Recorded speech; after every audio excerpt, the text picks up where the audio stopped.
Chapter 1074. Let's fight. The broken bowl in Tomiko's hand flew out as she got into a fighting stance. She was determined to die to repay the kindness of the 6th young master and the 5th madam, Sumaner. Tomiko also threw the broken bowl in her hand. When she was in the Yang Family Academy, she did a lot of physical training. Although she didn't learn properly, she still had some strength. At this moment, she also had the idea of dying together with the enemy. She clenched her fists tightly. They're rebelling. Catch them. I want them to pay for all the torture. When the captain saw that the 2 women dared to clamor in front of him, he was furious. He had already decided to teach them a lesson.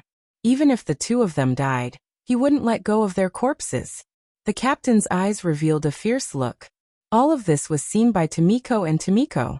At the same time, they were also prepared to die. Not far away, only 2 of the 6 CIA operatives were left. One of them was seriously injured and looked like they were about to be wiped out. Tomiko, who had lost all hope, looked in the direction of Deming.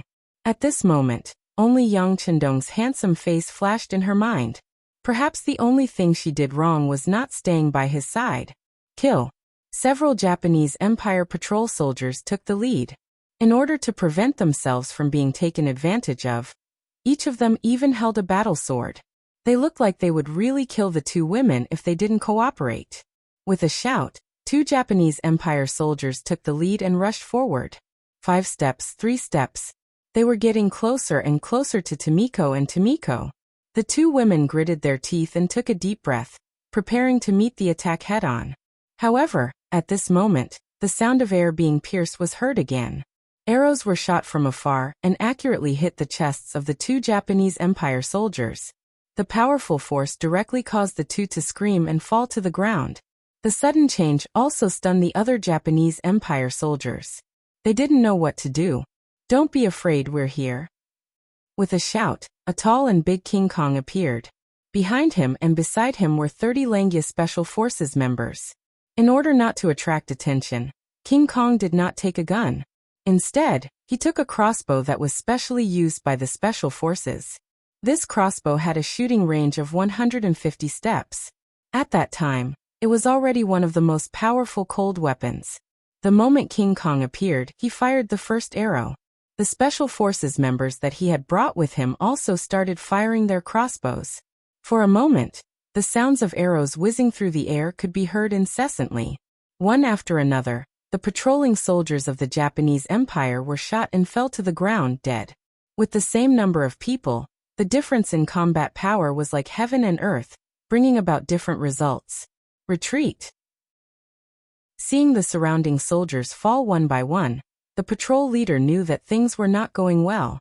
He turned around and ran, wanting to go back and report. But just as he turned around, 2 arrows shot through his body at almost the same time, causing him to fall to the ground under the powerful inertia. With the captain dead, the rest of the soldiers were nothing to be afraid of. Just the arrows alone were enough to kill them. From the beginning to the end, the Langya Special Forces members did not have the slightest bit of close contact with the patrolling soldiers of the Japanese Empire. The outcome of the battle had been decided. In the blink of an eye, 30 patrolling soldiers were all dead. However, the remaining 2 members of the CIA operation team were safe and sound. This accurate archery shocked Junko. It also scared some of the brave citizens of the Japanese Empire, who were watching the battle not far away. Captain, do you want to kill them all? Seeing that some of the citizens who were watching the battle had already screamed and fled in all directions, some of the team members were worried that they would go and report to the higher-ups. No need. King Kong shook his head indifferently.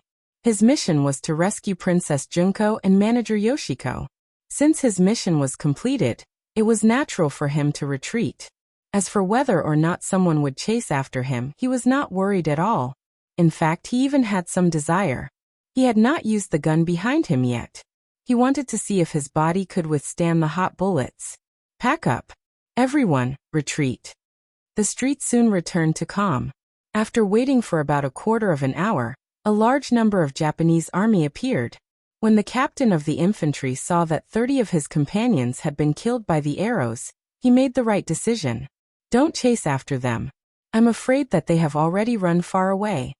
It was not that they did not want to chase after them, but they could not chase after them at all. Otherwise, who knew if they would be able to come back alive? Weren't these 30 people lying on the ground without breathing a good example? Bomo City. It was close to the capital of the Japanese Empire, Ping Beijing, which could be regarded as the southern gate of the country. In the back garden, the emperor and the empress, as well as their son, were walking on the street of Bomo City. Oda Nagamasa was defeated and killed. As the mastermind behind the bombing of the general's office, this time when they returned to the palace of Ping in Beijing, they were afraid that they would be directly put under house arrest. Fortunately, he and his daughter escaped. Once Junko found the king of martial arts of the Daming South, she might be able to put pressure on Ashikaga Yoshimasa to improve her treatment.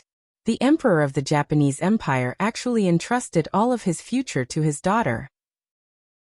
This was a kind of irony for the emperor of the Japanese Empire, who was extremely patriarchal. He had already thought that the future was very bad. Even if it was his daughter, he just thought about it, and did not have much hope. But he did not know that the reality was more cruel than he thought. A disaster was imminent. Empress Tengra was very beautiful. Whether the royal family had declined or not, after all, it was the face of the Japanese Empire. As the empress, it was necessary to be beautiful. Tengra was not only beautiful, but also had a kind of intellectual beauty. Sometimes, she would show a soft and feminine look. Because of this, her beauty was coveted by many men.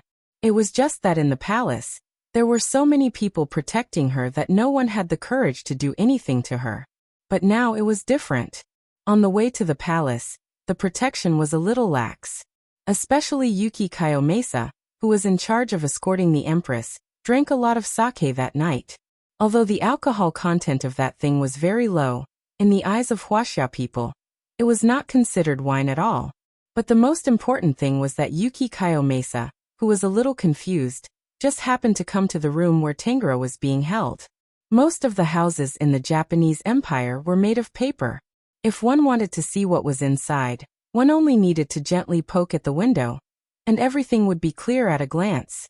And when he looked, he just happened to see Tengra, who had just taken a bath and was wearing clothes. Although the time was a little late, sometimes the more hazy the feeling, the more it would arouse people's infinite imagination, and even lead to crimes. Just as Yuki Kayomesa's mind was in a confused state, after looking, he didn't know where he got the strength to push the door open and enter. The door opened from the outside, and Tengra, who was only half-dressed, turned around in a panic. She saw Yuki Kayomesa, whose eyes were red and had a lewd smile on his face, striding towards her. "Ah, what are you doing? Someone, come quickly." Out of a woman's intuition, Tengra knew what was going to happen next and couldn't help but shout in panic. Unfortunately, this was not the palace, and there were maids everywhere. This was only a temporary resting place, and all the maids who had followed her out before had all run away. Otherwise, there wouldn't be no one waiting outside the door when the empress was taking a bath. With her shouting, naturally, no maids or servants came to protect the empress. Unfortunately, Prince Ren, who was only 15 years old, came out to relieve himself and heard it. Although Prince Ren was indeed one of the most tragic emperors in the history of the Japanese Empire, he didn't lose his courage when he was young.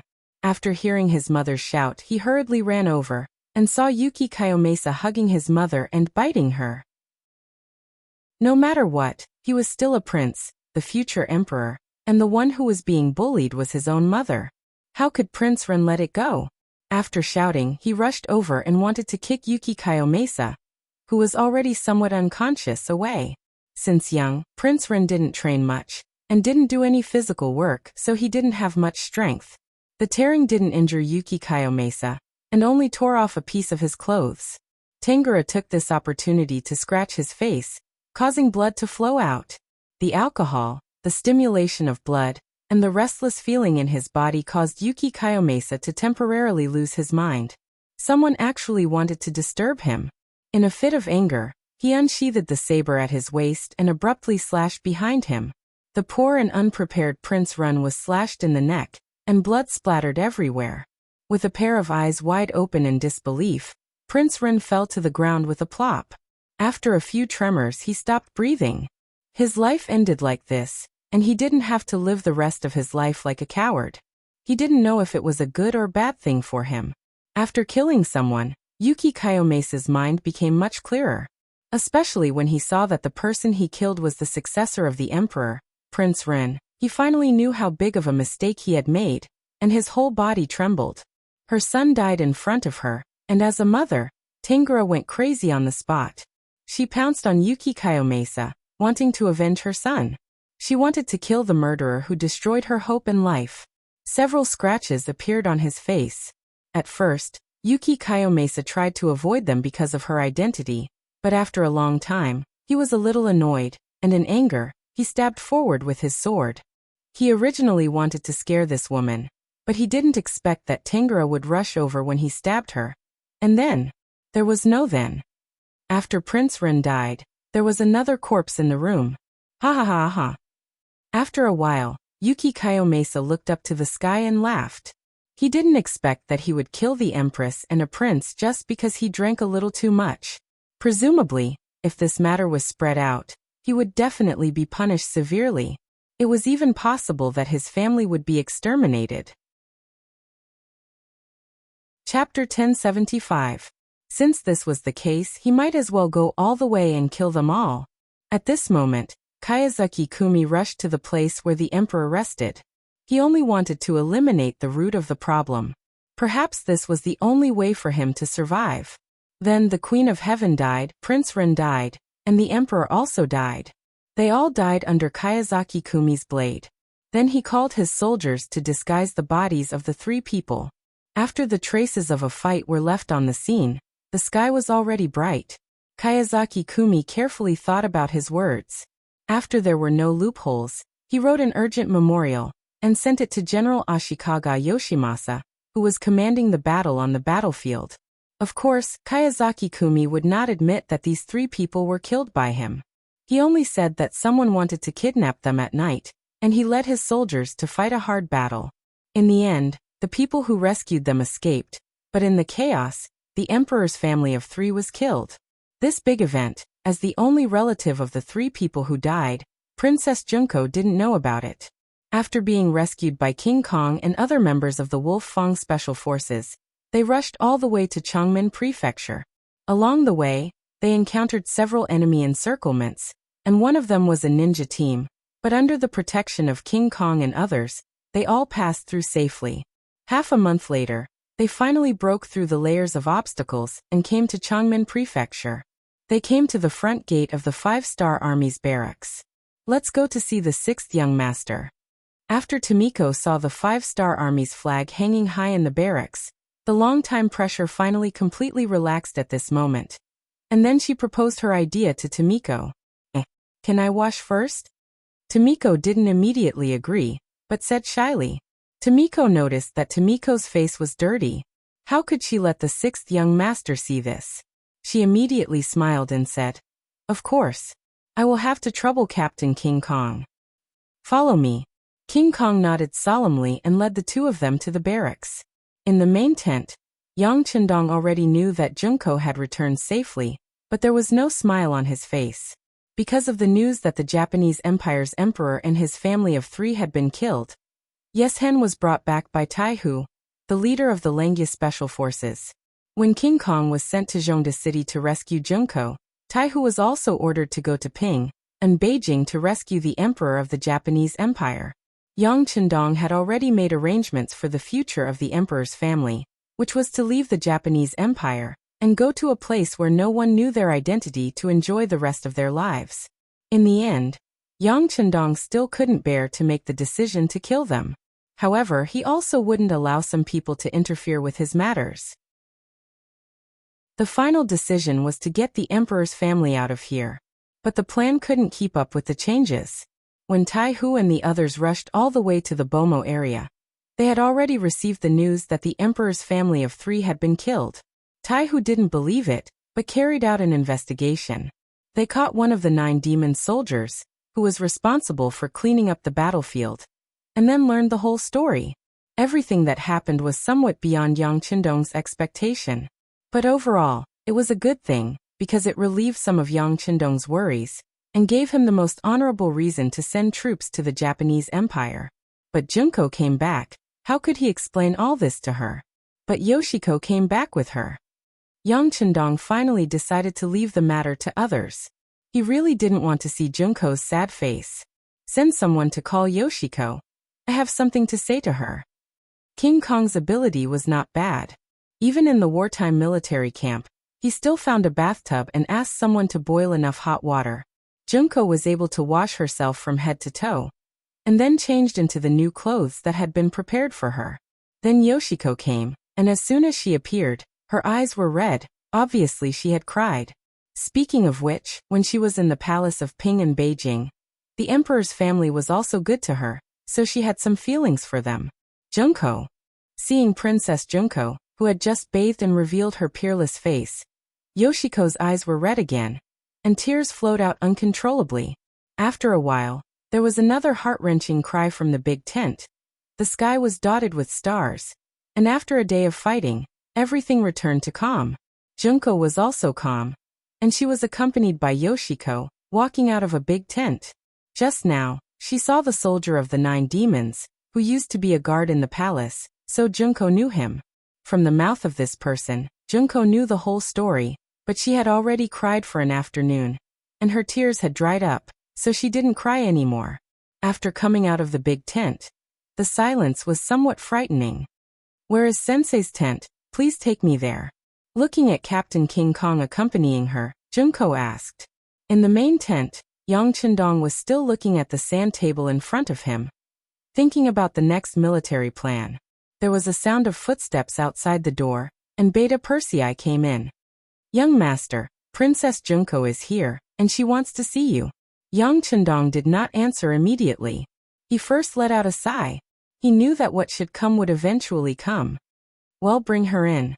No one else is allowed to enter without orders." "Yes." Beta Persei agreed and stepped back. Junko, who looked a little haggard, then walked into the big tent. The main tent was lit with candles, and when the candles reflected on people's faces, it could show the most beautiful side. It was like looking at a beauty under the moon, and the more you looked, the more beautiful she became. Especially at this moment, Junko's eyes were filled with tears, which gave people a delicate feeling. "Sensei." "Junko." At this moment, their eyes focused together. Perhaps it was because he hadn't touched a woman since the war, or perhaps it was because of Junko's influence in his heart. But at this moment, when Yang Chendong looked at Junko, he had a different feeling, especially when their eyes were intertwined. At first glance, she was like a pear blossom with spring rain. At first glance, she was like west shining water by 3 points. At first glance, she was more like a beauty that shamed the moon. At first glance, Sensei. Junko threw herself into Yang Chendong's arms, and tears flowed out uncontrollably. "Sensei, Junko has no relatives. Junko is very pitiful." "Junko, don't worry. I will be your family from now on," Yang Chendong said, lowered his head, and wanted to wipe the tears on Junko's face. But what greeted him was warm lips, and Junko took the initiative to lean over. Junko, who had just found her family, found a sense of security, and was no longer tied down by her family. Her heart was at its softest, and at this moment, she decided to let go of herself and not suppress her feelings for Yang Chendong. In the face of a beauty taking the initiative to throw herself into his arms, Yang Chendong had no intention to refuse. Although he was taking advantage of her if he refused, he was afraid that it would only hurt Junko's heart. At this moment, he increased the strength in his hands, and after a while, he picked Junko up by the waist and walked straight to the big bed in the inner room of the main tent. Thunder stirred up the earth fire. Outside the main tent, Beta Persei signaled with his eyes, and all the long way retreated 20 meters, clearing the entire tent. After a night of spring rain, Yang Chendong got up from the bed energetically. He didn't disturb Junko, who was sleeping, fleeing all the way, and then hearing the news of the death of her parents and brother. She had suffered too much and should have a good rest. He took the initiative to walk out of the tent and received the generals outside. First, he met with the commander of the 1st Division, 2nd Division, and 3rd Division. After listening to today's battle plan, he approved it. After watching the 3 division commanders leave, Yang Chendong waved to Division Commander Tian Hu, Commander Su He, and Division Commander Su Ku of the 1st Reserve Division. Come here, and discuss the next step of the battle plan. 6th Young Master, are we finally ready to fight? Hearing Yang Chendong's call, the 3 generals were excited. Yes. Yang Chendong nodded. After 20 days of stalemate, both sides had suffered losses. The original 60,000 soldiers of the Alien Alliance had been replenished twice in a row. If one counted carefully, nearly 20,000 people died in the battle, and countless people were injured. Of course, the Japanese Empire on the other side was not much better, and their losses would only be greater.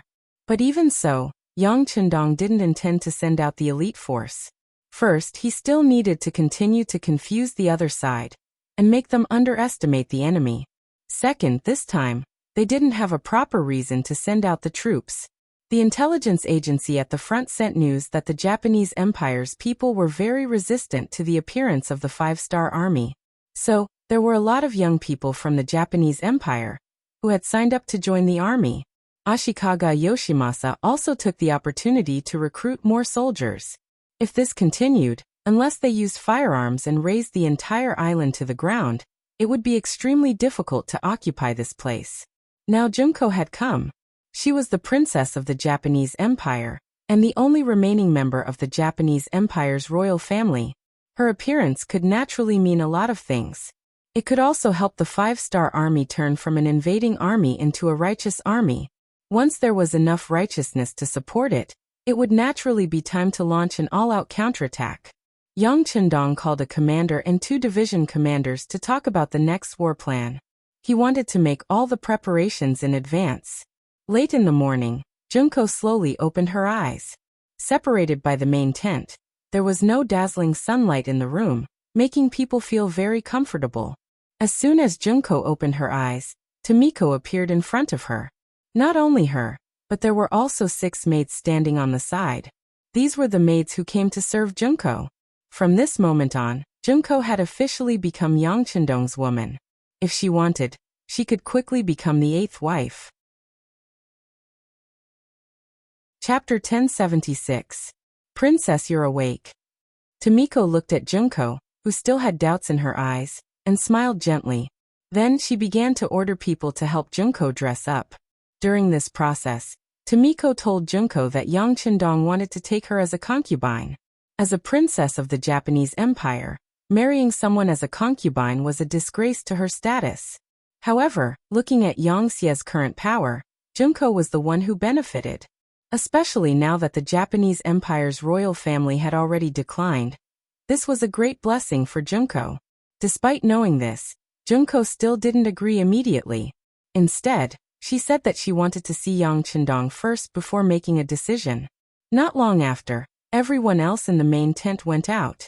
Yang Chendong was also invited back to meet Junko in the main tent. After a night, there seemed to be a gap between the two. Junko didn't take the initiative to throw herself into his arms. Instead, she stared at Yang Chendong with a thoughtful look. In response, Yang Chendong sat down leisurely. He took a sip of the tea in front of him, and let Junko look at him from head to toe. After a long time, Junko finally spoke. Sensei, why did you bring the army to the Japanese Empire this time? To save you. Yang Chendong answered in a very capable manner without the slightest hesitation. Obviously, he already knew what Junko wanted to ask. This answer made Junko feel a little touched. However, thinking of her own doubts, she didn't express anything. Instead, she continued to ask, Sensei, now that my father, mother, and brother are all dead, the internal strife in the Japanese Empire is about to be quelled. If I ask you to withdraw the army now, will you do so? Yes. Yang Chendong still said without any hesitation. His answer was so straightforward that it made Junko feel like she couldn't believe it.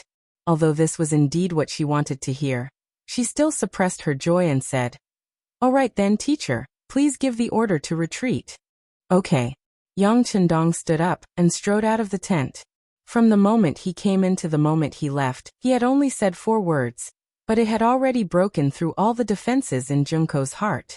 At this moment, she finally stopped being reserved and took the initiative to run behind Yang Chendong and hugged him. Teacher, everything is just Junko's test. Please don't blame me, and don't withdraw the army. Yang Chendong pretended to be confused, but in his heart, he already had a card up his sleeve. He turned around, looked at Junko and said, if the 5-star army doesn't retreat, with our strength, it won't be long before the Japanese Empire becomes one of Yangtze's subordinate provinces. Don't you understand this logic? I understand. Then why are you still? Yang Chendong pretended to be confused and said, Junko also understands that the Japanese Empire has nothing to do with me anymore. It abandoned us first, abandoned the entire royal family. In order to prove their mistake, the Japanese Empire must be destroyed. This is the price they have to pay for killing my parents and brother.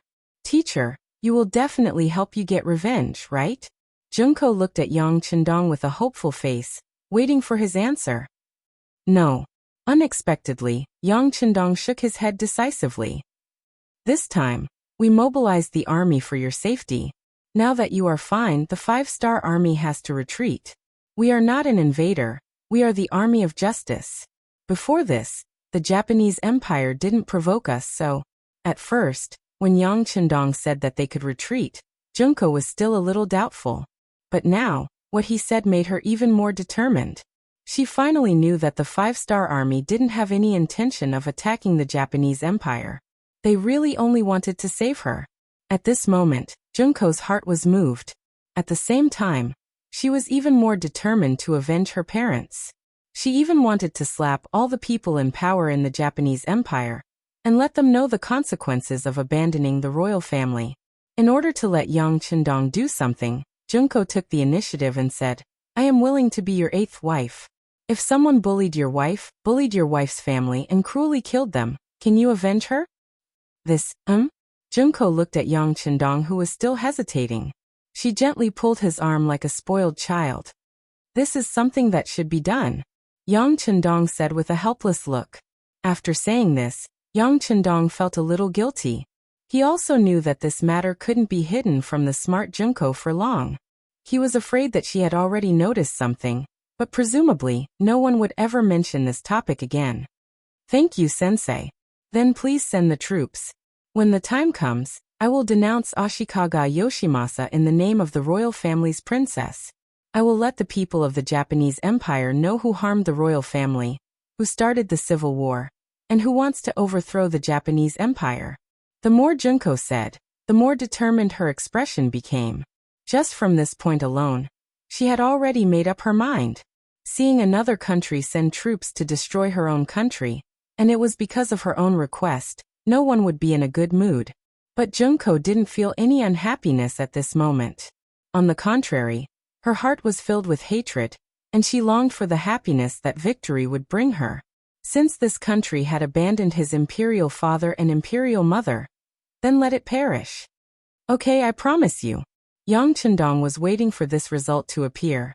It seemed that she was just a woman. She couldn't mount a horse to wield a sword, nor could she kill the enemy.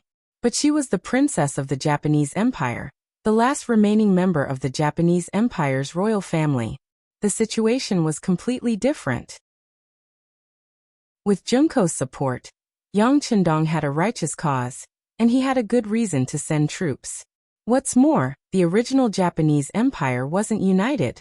The Supreme General Ashikaga Yoshimasa seemed to have a monopoly on power, but there were still many hidden opponents. It was just that they were too scattered and couldn't form a united force. In the past, the Emperor of the Back Garden was unable to integrate this power together, but Yang Chendong did have such strength, because he had the strength to compete with Ashikaga Yoshimasa, and was even stronger than him. In other people's eyes, this was a big tree, a tree that was far more luxuriant than the Supreme General. Junko's heart was filled with hatred, and with Yang Chendong's support, she quickly wrote a document to announce to the world. First, she described in detail the cause of her father, mother and brother's death. Then she pointed at Ashikaga Yoshimasa, and said that this villain wanted to overthrow the power of the royal family, and bring a disaster to the entire Japanese Empire. Finally, she called on all the heroes of the Japanese Empire to work together to deal with Ashikaga Yoshimasa, and restore the Japanese Empire to its former glory. This document was read and approved by Yang Qindong, and it was sent out. It appeared in various cities of the Japanese Empire through the intelligence network, causing a huge response and influence. Hokuriku, one of the 7 provinces of the Japanese Empire. As one of the most important regions of the Japanese Empire, it was under the jurisdiction of General Hirai. Hirai, whose full name was Flatwell Field, was one of the more trusted and important ministers of the backyard emperor. When he was in the imperial court, he caused a lot of trouble for Ashikaga Yoshimasa, so much so that the latter spent a lot of effort to get rid of him. In order to achieve his goal, he even handed Hokuriku over to him. According to Ashikaga Yoshimasa's plan, once Flatwell Field left the palace and the emperor of the backyard, he could kill him at any time. Not only would he solve his worries, but he would also be able to vent his anger. However, Flatwell Field was much more powerful than he had imagined. After leaving Ping and Beijing, he disappeared. When he reappeared, he was already in Ekizan prefecture of Hokuriku and had taken control of part of the military power there. This result made Ashikaga Yoshimasa furious. Just as he was about to send troops to deal with him, the bombing of the general's residence happened. He had no choice but to shift his attention to dealing with Oda Nagamasa and the imperial family. Taking advantage of this opportunity, Flatwell Field went all out and integrated the power of the entire Hokuriku. He was ready to cooperate with Oda Nagamasa and help the imperial family regain all their power. However, everything changed a little too quickly. Flatwell Field had just finished the integration work when news of Oda Nagamasa's defeat and the death of the imperial family came from the front lines. When he first heard the news, Flatwell Field couldn't believe it. When he found out that it was true and not fake news deliberately spread by someone, he couldn't stop crying. He found that he suddenly had no goal, no target or object to be loyal to.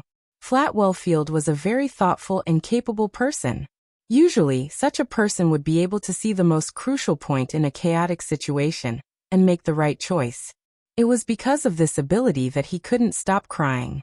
In his eyes, without the imperial family, there was no one in the Japanese Empire who could suppress General Ashikaga Yoshimasa. Because he was a smart person and could see this, he felt that there was no hope ahead. He could even see that after eliminating the imperial family, Ashikaga Yoshimasa's next target would be him. Without the support of the imperial family, Flatwell Field knew that there was no way he could reach the heights of the general with his own ability. Even if he couldn't win, the only way left was to escape. Fortunately, he had led his troops to conquer Noden Prefecture. Behind it was the vast ocean, which was his escape route. Flatwell Field withdrew his troops and stockpiled food and money. He was ready to retreat at any time. It was at this time that the letter written by Junko announced to the world that the last member of the royal family, the last hope, spoke in her unique voice. When Junko's letter suddenly appeared on the street after one night, Flatwell Field, who was ready to retreat, saw hope again. After shouting "God has eyes" in his mansion, he gathered all his important subordinates. He decided to cooperate with Junko to deal a heavy blow to Ashikaga Yoshimasa. As long as there was a way to survive, no one would choose to leave their home. As long as there was a little hope of victory, everyone would want to fight. Flatwell Field was such a person. Chapter 1077. In the entire Japanese Empire, Flatwell Field wasn't the only one. Some of them were targeted by Ashikaga Yoshimasa and could be retaliated against at any time. Some didn't like the Supreme General and would look for an opportunity to stab him in the back. Some had the same ambition and knew that only by eliminating Ashikaga Yoshimasa would they have a chance to succeed. No matter what kind of thoughts they had, Ashikaga Yoshimasa, who was too powerful, had obviously become the target of many people's hidden attacks. Especially when Princess Junko's document was released, it gave these people a suitable excuse. Soon, the anti-Supreme General's forces began to appear everywhere, and the situation took a major turn. Flatwell Field of Hokuriku was the first to respond. Under the leadership of Princess Junko, he gathered 80,000 troops in Ekizan Prefecture, and acted as if they were going to attack Ashikaga Yoshimasa's lair from Ping and Beijing. Everything was afraid of someone taking the lead. Flatwell Field's actions quickly received responses from everywhere. For a time, the Japanese Empire was filled with anti-Supreme General voices. The people of the Japanese Empire were also confused because of all these voices. Originally, the Supreme General's name was very well known in the hearts of the people. In addition, the Emperor of the Backyard, who was threatened, had publicly said more than once that the Japanese Empire was where it was today because of the Supreme General. This caused some people who didn't know the truth to believe in Ashikaga Yoshimasa. This was also the reason why when the five-star army suddenly appeared, Ashikaga Yoshimasa raised his arms and called for enlistment in the name of the Supreme General. That was because everyone believed in him. But now, with the uproar in various places, especially those who were unfavorable to Ashikaga Yoshimasa, most of the people began to wait and see. What? The 100,000 new soldiers that Takedo prepared aren't coming?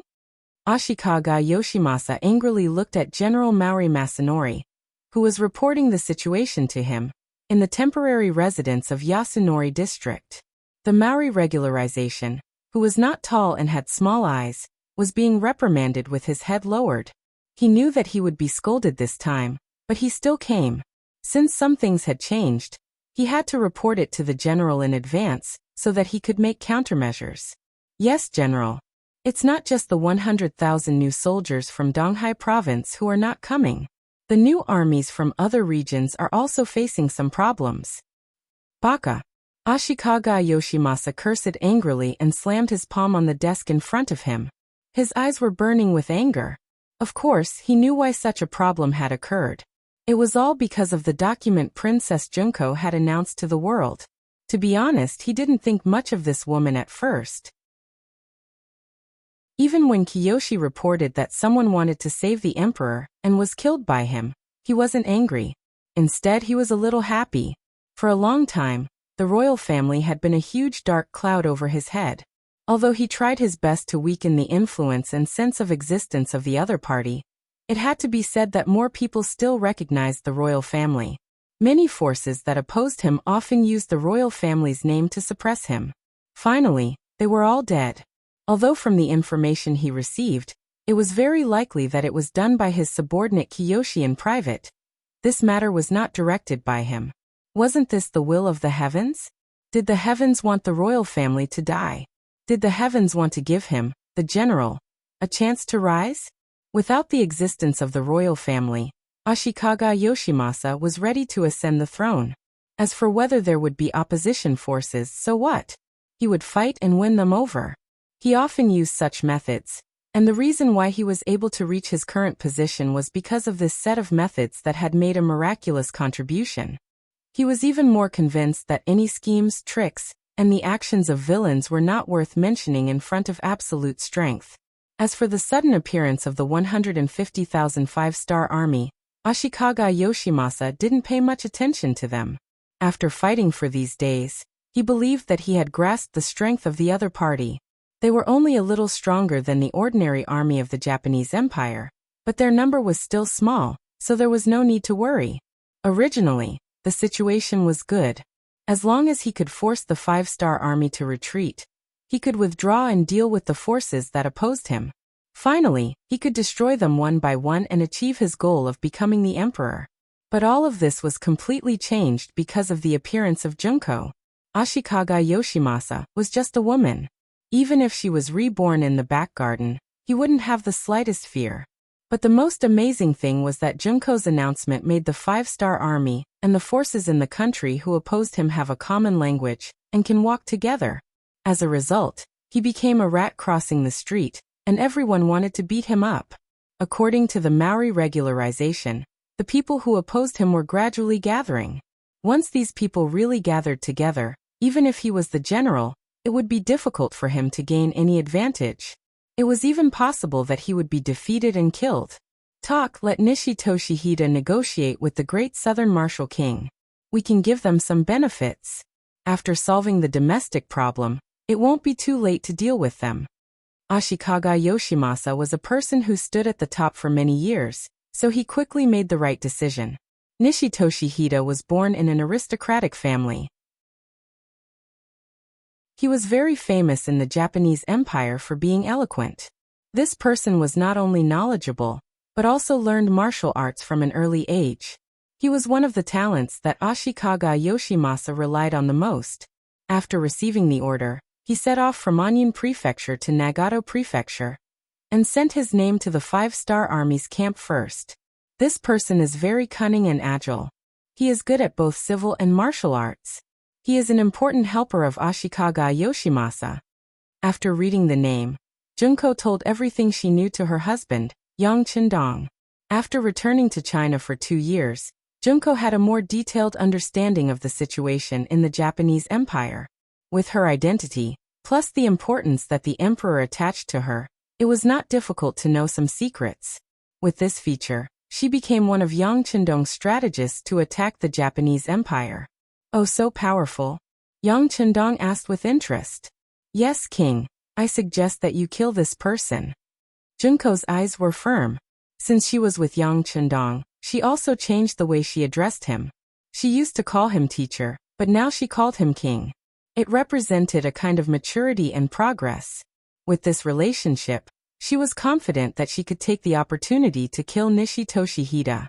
It could be considered as collecting a little interest for the death of her father and mother.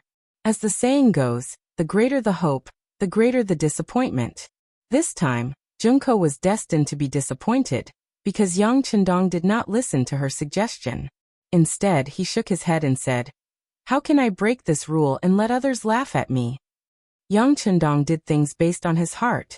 Sometimes, in order to achieve his goals, it was inevitable that he would use some underhanded means. For a person like him, the saying of not killing the messenger in a war had nothing to do with him, but he still used this as a reason to say it.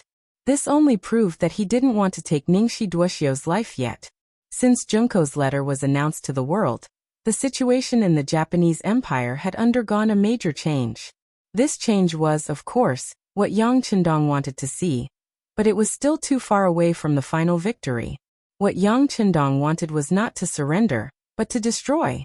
What Yang Qindong wanted was not for everyone to surrender to the Japanese Empire's royal family and Princess Junko, but for them to surrender to him, to submit to the 5-star army, and to submit to the Han Dynasty. In order to achieve this goal, he needed to severely damage the local army of the Japanese Empire. Before the final goal was achieved, he didn't want to see any side win. What he wanted was for Ashikaga Yoshimasa to fight with the other forces, and for both sides to suffer. In order to achieve this goal, a talent like Nishi Toshihida had to display his strength. How could he let him die so easily in front of him? Junko naturally didn't know about Yang Qindong's thoughts. She thought that this was the honest side of her husband, so she immediately expressed her admiration and said, "My king, are you really going to negotiate with them?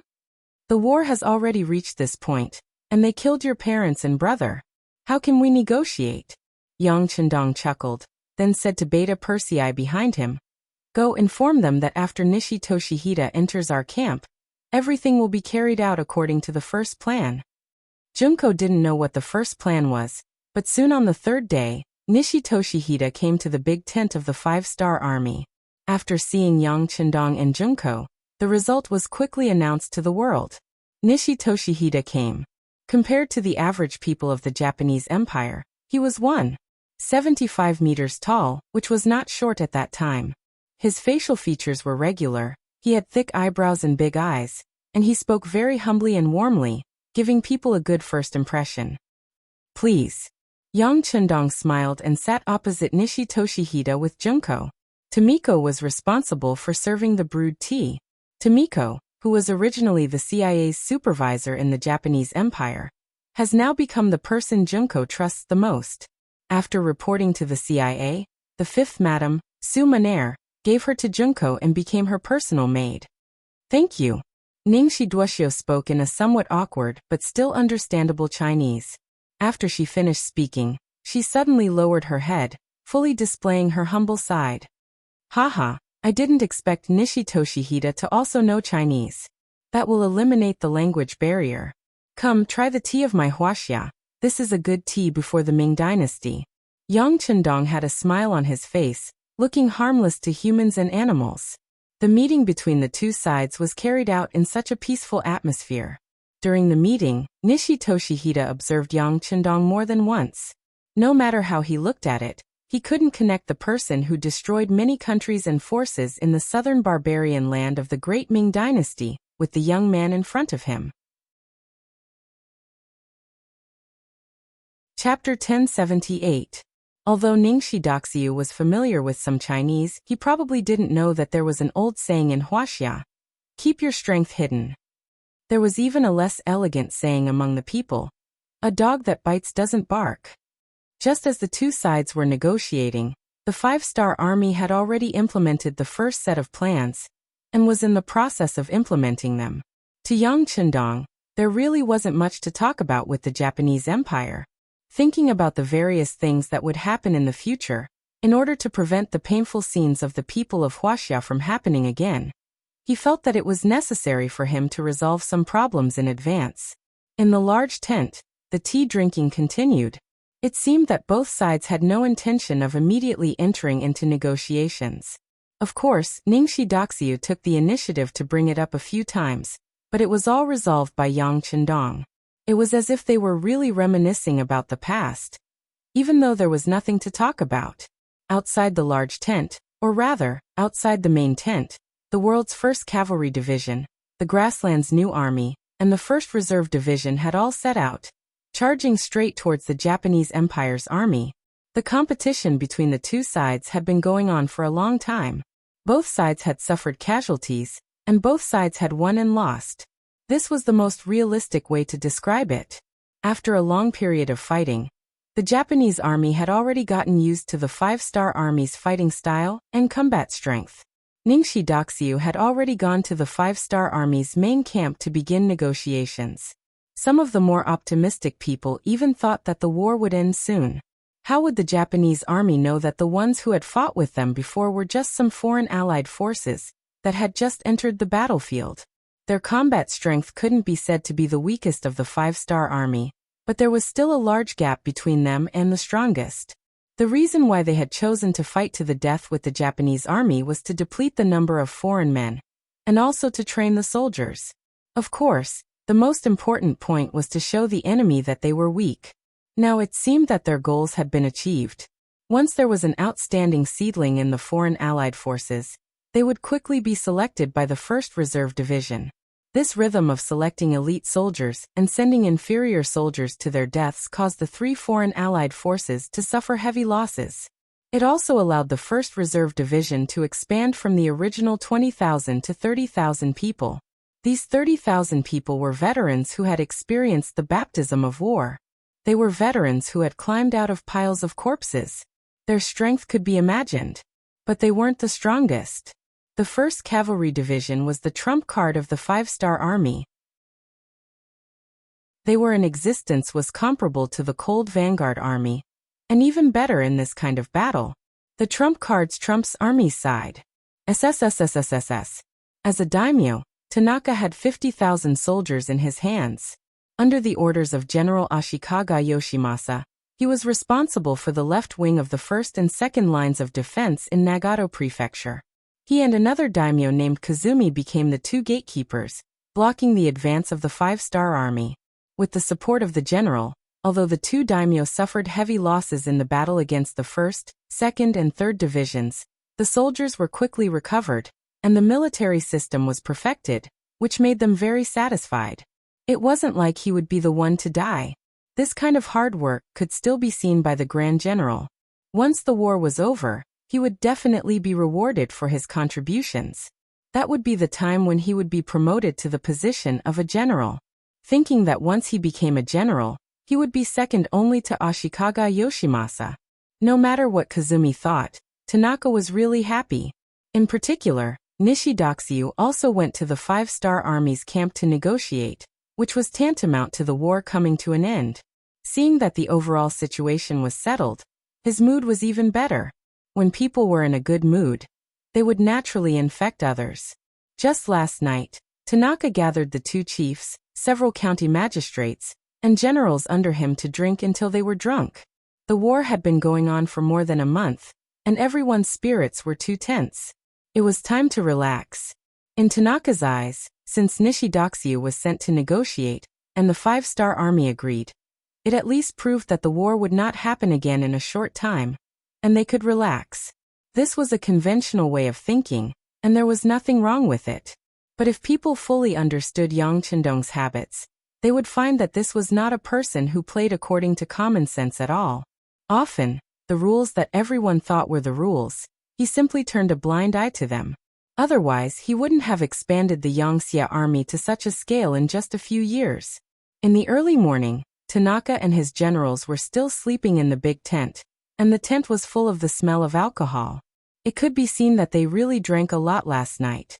In addition, they found some military geisha to adjust the atmosphere, and it was quite successful. Those who could drink half a caddy drank half a caddy. Those who could drink half a caddy drank half a caddy. Those who could drink half a caddy drank nearly 2 caddies. And they all fell to the ground. In the big tent, the sound of snoring, teeth grinding, and sleep talking came one after another. Compared to the so-called relaxation of the Japanese army's higher-ups, the soldiers below also became a lot more relaxed because there was no leader to manage them. In the morning, the soldiers didn't get up to exercise, but sat together in groups of 3 or 5 to chat. If the leaders needed to relax, why wouldn't they? Everyone was enjoying this short period of peace during the war. There were even some soldiers who, because they were too tired from the continuous fighting, went back to sleep after waking up in the morning to check that the army was fine. This was called subordinates follow the example of their superiors. Without anyone to manage them, the soldiers were like a mass of loose sand. They each took care of their own things, and once something happened, they would only fight for themselves. 6 miles away from the Japanese Empire's camp, the 1st Heavenly Cavalry Division was quickly gathering. On the other side, 5 miles away, the new army was also gathering, and they were all preparing for the upcoming battle. Commander, there are still half a quarter of an hour before the 6th Young Master's scheduled attack time. The 1st Regiment Commander, Tae-mu-er, walked to Tianhu's side and reported softly, "The new army should also be ready to attack. I heard that they are very excited and are preparing to fight a good battle to steal the limelight of our 1st Heavenly Cavalry Division." Tianhu didn't take Tae-mu-er's words to heart. Instead, he said something very proud. "How can the limelight of our 1st Cavalry Division be suppressed by others?" Seeing how confident his commander was, Tae-mu-er laughed. Strictly speaking, Tae-mu-er had joined the 5-star army earlier than Tianhu. When he was fighting on horseback, Tianhu was still a good student in the Yang Family Academy. However, he wasn't unhappy that he was able to become a regiment commander under Tianhu's command. It was all because he was convinced.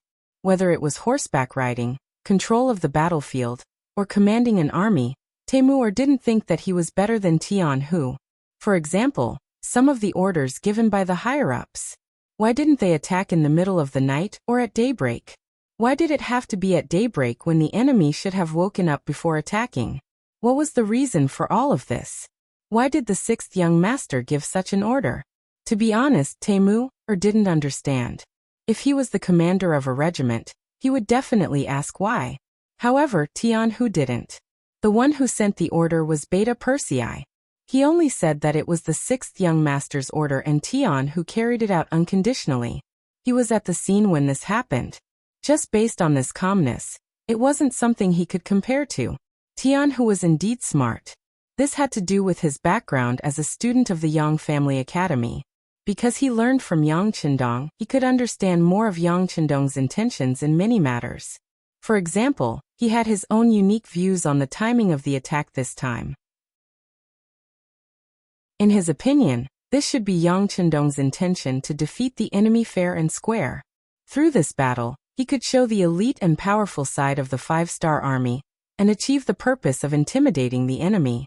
Of course, there was another advantage to fighting during the day. It would be easier to capture more captives. After all, vision was not good in the dark and it was too chaotic. It was very easy for deserters to escape. This idea was indeed correct. Yang Chendong did have such an idea. He wanted to defeat the Japanese army in broad daylight on the battlefield, and use this to build the 5-star army. Once the elites were deployed, they would be invincible in the world. When the defeated Japanese army saw this scene with their own eyes, word of mouth spread. Presumably, when the name of the five-star army was mentioned in the future, everyone would tremble from the bottom of their souls. If he wanted to achieve his goal, it was impossible to do it in the dark. The light was not good, and it was impossible to see what was happening.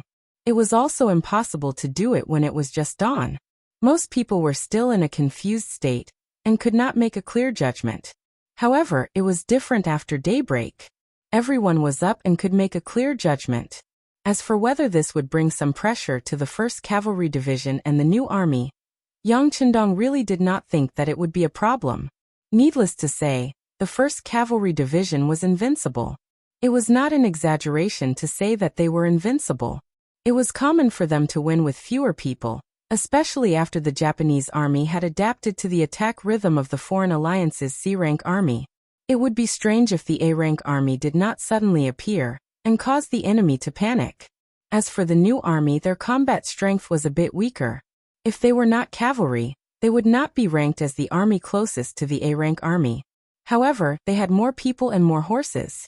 Once the 30,000-strong cavalry launched an attack, just the aura they exuded was unstoppable. No one could match them.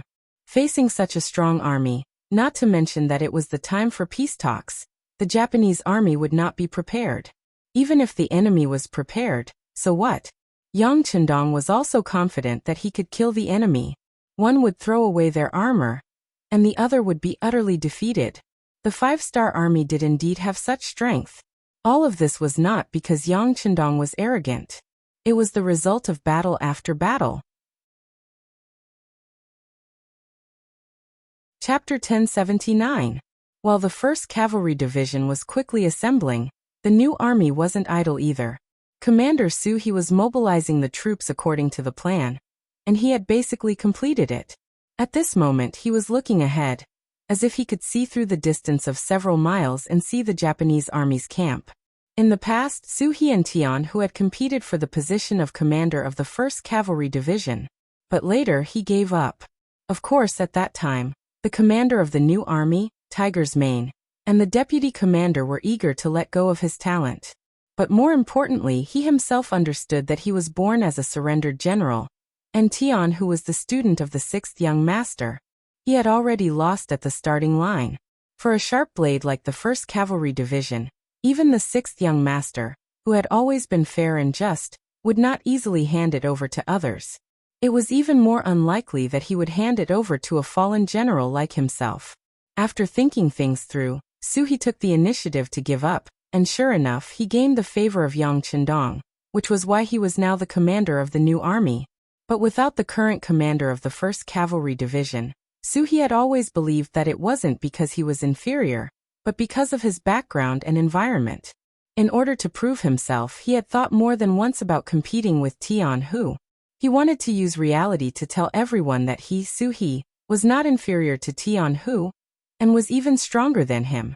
Today was an opportunity. The new army and the 1st Cavalry Division were attacking the two wings of the Japanese army. Although in terms of combat power, the 1st Cavalry Division was indeed much stronger than the new army, and even the first established new army was no match for it. But with the advantage of numbers, he might still have a chance. Commander Ke, inform everyone to be in their best condition. We want the enemy to unconsciously feel weak and afraid when they hear the name of the new army. Su He called Ke Lu, the commander of the 1st Cavalry Division, and ordered, "Yes, please rest assured. These days, everyone has been holding back their energy." Ke Lu said solemnly. In addition to being the vanguard in the first battle and capturing Tsushima Island, the new army rarely made any big moves, especially when facing the Japanese army in Chongmen Prefecture. They had been watching the performance of the three foreign armies, and the brothers had been holding back. This was such a good opportunity to make a contribution, but they had no chance to participate. If the 1st Cavalry Division and the 1st Reserve Division weren't watching the show like them, some people would have expressed their dissatisfaction. Now that the opportunity had finally appeared, Ke Lu was of course very excited. It was said that a soldier who didn't want to be a general wasn't a good soldier, and the position of a division commander wasn't the end of Ke Lu's pursuit. He wanted to lead an army alone one day, or even more people to kill in all directions. Whether it was the 1st Cavalry Division or the new army, They were all ready to attack with all their strength. On the contrary, the 1st Reserve Division, who was in the middle of the attack, wasn't so excited. There was only one reason: they were infantry, and their speed couldn't catch up with the cavalry. The commander of the 1st Reserve Division, Tsukuda, had also fought his way up through the flames of war. He was a fierce general with both courage and wisdom. Yang Chendong had taken a liking to him and promoted him to the position of commander of the 1st Reserve Division, becoming another dazzling new star in the military. Tsukuda was naturally very excited about Yang Chendong's favor. When he learned that he could come to the battlefield of the Japanese Empire, he wanted to perform well and make a great contribution to prove that the 6th young master didn't misjudge him. But today, Tsukuda wasn't in a good mood. He actually had to go out with the 1st Cavalry Division and the new army to kill the enemy. Without the help of war horses, how could 2 legs outrun 4 legs? Pass down the order: don't rush too fast, tell everyone to save their strength. Tsukuda calmed down and said with a slightly disappointed tone, "Commander, why? Is it because there are cavalry troops on both sides of us?" The commander of the 1st Cavalry Division, Kong Biao, was puzzled. He was also a general who fought on the battlefield and could be said to have killed countless people. People like him often had a very obvious characteristic, and that was that he didn't know what death was. Seeing that Kong Biao was asking him why, Tsukuda said in a bad mood, "Yes, it's because they are cavalry, and we can't keep up with them. Okay, you go and pass down the order. Tell the brothers that this time, we will focus on capturing captives." Tsukuda, who had a strategy, had already decided on a position for himself. Since his speed wasn't as fast as his allies, then he might as well capture captives. This was also a great merit. In this way, the left, middle, and right sides were all ready to attack. When the hands on the watches on the 3 commanders' wrists pointed at the time of attack, the 5-star army moved madly, and the earth shook, and the attack began. The cavalry troops on the left and right sides were the first to rush out. Looking from afar, they looked like a torrent that was rapidly approaching from afar. From afar, they covered the sky and covered the sun, bringing up billowing smoke and dust behind them. When looked at from afar, they were like arrows that had left the bow as they dashed over, and they carried an indomitable spirit and courage. From afar, their murderous aura filled the sky, giving people a feeling that they couldn't resist. The movement of the cavalry troops quickly attracted the attention of the opposite Japanese army. The moment the ground started to shake, some of the experienced veterans of the Japanese Empire quickly stood up. They first looked into the distance, wanting to see what had caused such a big movement. Then they got what they wanted. When they saw the countless cavalry troops in the distance, and the bright 5-star flag, their faces changed from curiosity to panic, and then to horror. Some of them were already trembling, some stood there stupidly, some turned around to get their weapons, and some couldn't help but retreat. They were ready to find a way to escape. In order to let the Japanese army have their own self-confidence, the higher-ups of the army suppressed the news that there was a large number of cavalry troops in the 5-star army. They only told them that the number of cavalry troops in the 5-star army was limited, and they wouldn't be able to play any role in such a big battle, so there was no need to worry. Originally, they didn't want to cause too much pressure on their own soldiers, but when the cavalry troops appeared, there was a huge contrast between what they understood and what they saw in reality. When they saw that the cavalry troops of the 5-star army were not a small group, but endless, the Japanese army was already in chaos.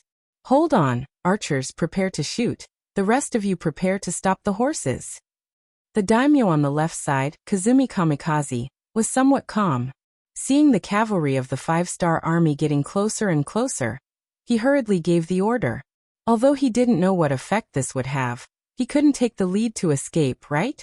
As long as we can stop the cavalry's speed, we can wear them down. As if to encourage himself, and as if to give confidence to the soldiers below, Kazumi Kamikaze shouted loudly and issued the order. If Kazumi Kamikaze was a qualified commander, then Tanaka, who was guarding the right side, was too unprofessional. At this moment he was still sleeping in the big tent, so when the soldiers below came to call him, he still didn't open his eyes. "Get some cold water, go." It was Tanaka's confidant, and he was also one of his subordinates, so he had no choice but to order the soldiers. A bucket of cold water was quickly brought, then poured on Tanaka's body. Tanaka was stimulated by the cold water and finally woke up. When he saw that all of this was caused by his own soldiers, he was so angry that he raised his hand and slapped the elder. Then he shouted angrily, "Baka! Master!" After the elder slapped him, he lowered his head, but soon he raised his head again and said, "The 5-star army has launched an attack, and they are using countless cavalry troops. Let's run." What? Originally, he wanted to fiercely reprimand these daring soldiers, but when he heard the elder's words, he swallowed the words he wanted to say. He wanted to ask what was going on, and whether he had heard wrongly, but then he felt the ground tremble, and then he rushed out of the big tent without caring about anything else. Then he saw the figures of the 5-star army cavalry in front of him. Using this short period of time, the 1st Cavalry Division that was attacking them was already in front of them, and Timur's troops charging at the front were even fighting with some of the Japanese army's vanguards. Without a unified command, even the arrows that were shot were scattered, and Tian, who led the cavalry of the 1st Cavalry Division to the front of the Japanese Empire's military camp without any obstacles, and began their crazy killing journey. As everyone knew, the strongest cavalry in the world was the Mongolian elite cavalry, and their most glorious period was under the leadership of Genghis Khan, when they conquered the world. Compared to the Mongol elite cavalry of that period, the world's #1 cavalry division was not any weaker, especially since they had the 7-star steel crossbows and high-quality cavalry swords that Yang Qindong personally gave out. Their equipment was even better than the Mongol elite cavalry of that period. Yang Qindong was never stingy with what he could give, and the strength of the 1st Cavalry Division was also constantly charging forward. And if it was a battle of cold weapons, there was no one in the world who could be their opponent. Such an excellent cavalry unit, and they came prepared, their morale was high, and they were full of confidence. On the other hand, the Japanese army was not prepared at all, and the result was already decided when they charged forward. Now it was just a matter of how long the defending side could defend, and how big the losses were. Tanaka pushed open the curtain of the big tent, and what he saw was the 1st Cavalry Division charging forward, and no one could stop them. He even clearly saw the Japanese army in charge of the security of the perimeter being beheaded by cavalry swords. Chapter 1080. As the blood splattered through the air, Tanaka felt a chill on his neck. It was not that he had never been on the battlefield before. On the contrary, he had killed many people, sometimes in a very cruel way. But when he saw the 1st Cavalry Division killing everywhere, he couldn't help but feel scared. He had a feeling that this was an army that killed people like flies, and that the 50,000 Japanese army he led could not stop them. Retreat, retreat, run. Tanaka finally couldn't suppress the fear in his heart. After shouting these words like a madman, he turned around and ran. The elders and soldiers behind him had to do their best to catch up, so that they wouldn't fall behind. The scene of Tanaka running out of the big tent was seen by many soldiers of the Japanese Empire. Limited by their knowledge, these ordinary soldiers, including many who had just joined the army, did not have a deep understanding of the strength of the 1st Cavalry Division. They even arrogantly thought that they had the advantage in numbers. The only thing they lacked was the commander. The general drank too much last night, and no one was commanding them. The moment Tanaka appeared in front of the big tent, these soldiers seemed to have seen hope. Many of them had already clenched the swords in their hands, ready to fight back at any time. But then the general ran away without even leaving a decent sentence, which attracted the attention of the other soldiers. Then they looked at each other in confusion. They were completely confused by the general's performance. But after a moment of hesitation, many people made a wise choice. The soldiers of the Japanese Empire, who had already picked up their swords and guns, and even put on their armor, quickly scattered and ran away. The general had run away, so what was the point of staying here, waiting to be killed or taken captive? As long as they weren't stupid, they ran away. At this time, it wasn't about who ran faster, but as long as you ran a little faster than your companions, you might be able to escape from misfortune. An army, no matter how many people there were, and how much combat power they had, the moment their fighting spirit disappeared, they would be like chickens and dogs. There would be no threat at all. This was the case for the 50,000-strong Japanese army. When the 1st Cavalry Division rushed over and swept through the barracks like a gust of wind, what they faced was not the Japanese army that was putting up a desperate resistance. Instead, they were fleeing in all directions like defeated dogs. Division Master, what should we do? First Commander Teimu, and the other commanders asked Tian Hu in unison. Bai Shuang will lead the 4th Regiment and Gong Feng will lead the 5th Regiment to flank the enemy from the left and right. Try to keep as many Japanese army here as possible so that the 1st Reserve Division, abbreviation for the 1st Reserve Division, can get here soon. Capture as many prisoners as possible. The 1st Regiment, 2nd Regiment, and 3rd Regiment will follow me to help the new army. Tian Hu only pondered for a few moments before he made his decision. The smoothness of this battle was somewhat beyond his expectations. He still didn't know why the Japanese army was so weak, but when he saw the 1st Division and the other 2 divisions fighting, he knew that the Japanese army wasn't all useless. Perhaps there was something he didn't know about. If he was lucky, then the new army's luck wouldn't be too good. He decided to go over and help. Of course, Tian Hu wasn't a god. He still had some selfish motives in his heart. For example, the new army's commander Su he had been secretly competing with him. If there was a chance, Tian Hu didn't mind helping him and showing his strength. Tian Hu gave the order, and not long after, the army was divided into 3 groups. At this moment, on the battlefield of the new army, the situation was in a stalemate. Unlike Tanaka, Kazumi didn't drink. The command authority and organization of the army were still there. The generals under him were also doing their duties step by step. Although the appearance of the new army was indeed beyond his expectations, after losing about 5,000 troops on the periphery, Kazumi still led the soldiers to block the new army's attack. What's going on? When Commander Suhi saw that the front army was not making good progress, his face showed anger. He ordered someone to call the commander of the 2nd Cavalry Division, who was in charge of the vanguard. The commander of the 2nd Cavalry Division lowered his head. He wanted to explain that the Japanese army's defense was too tenacious. In addition, the ratio of veterans to recruits in the 2nd Cavalry Division was about the same, so they couldn't fully display their strength. This was why they couldn't achieve their military goal. But knowing Suhi's temperament, the commander lowered his head and didn't say anything. If they didn't complete the mission, any explanation would be useless. Humph, the 2nd Cavalry Division will be replaced. Commander Koyugo. After Suhi lost his temper, he turned his gaze to the commander of the 1st Cavalry Division, Kulu. No matter what method you use, you must break the enemy's defense in at most 3 hours. Otherwise, you don't have to come back to see me. Yes, Commander. Kulu also said with a dignified face, but at the same time, he was also a little excited. The harder the battle on the battlefield, the more it showed the strength and characteristics of an army. In other words, after the challenge, there were also opportunities. The 2nd Cavalry Division was forced to be replaced. The 1st Cavalry Division rushed forward and launched a new round of fierce attacks. Under the leadership of Kulu, the Japanese army on the opposite side was put under more pressure.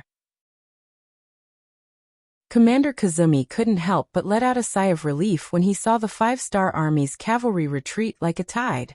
In his opinion, the other party should have seen his strength and retreated in the face of difficulties. But he didn't expect that soon. A new batch of cavalry began to charge, and this charge brought a lot of pressure to the front line. In less than half an hour, 5 generals had already asked for reinforcements. Seriously speaking, infantry was always at a disadvantage against cavalry.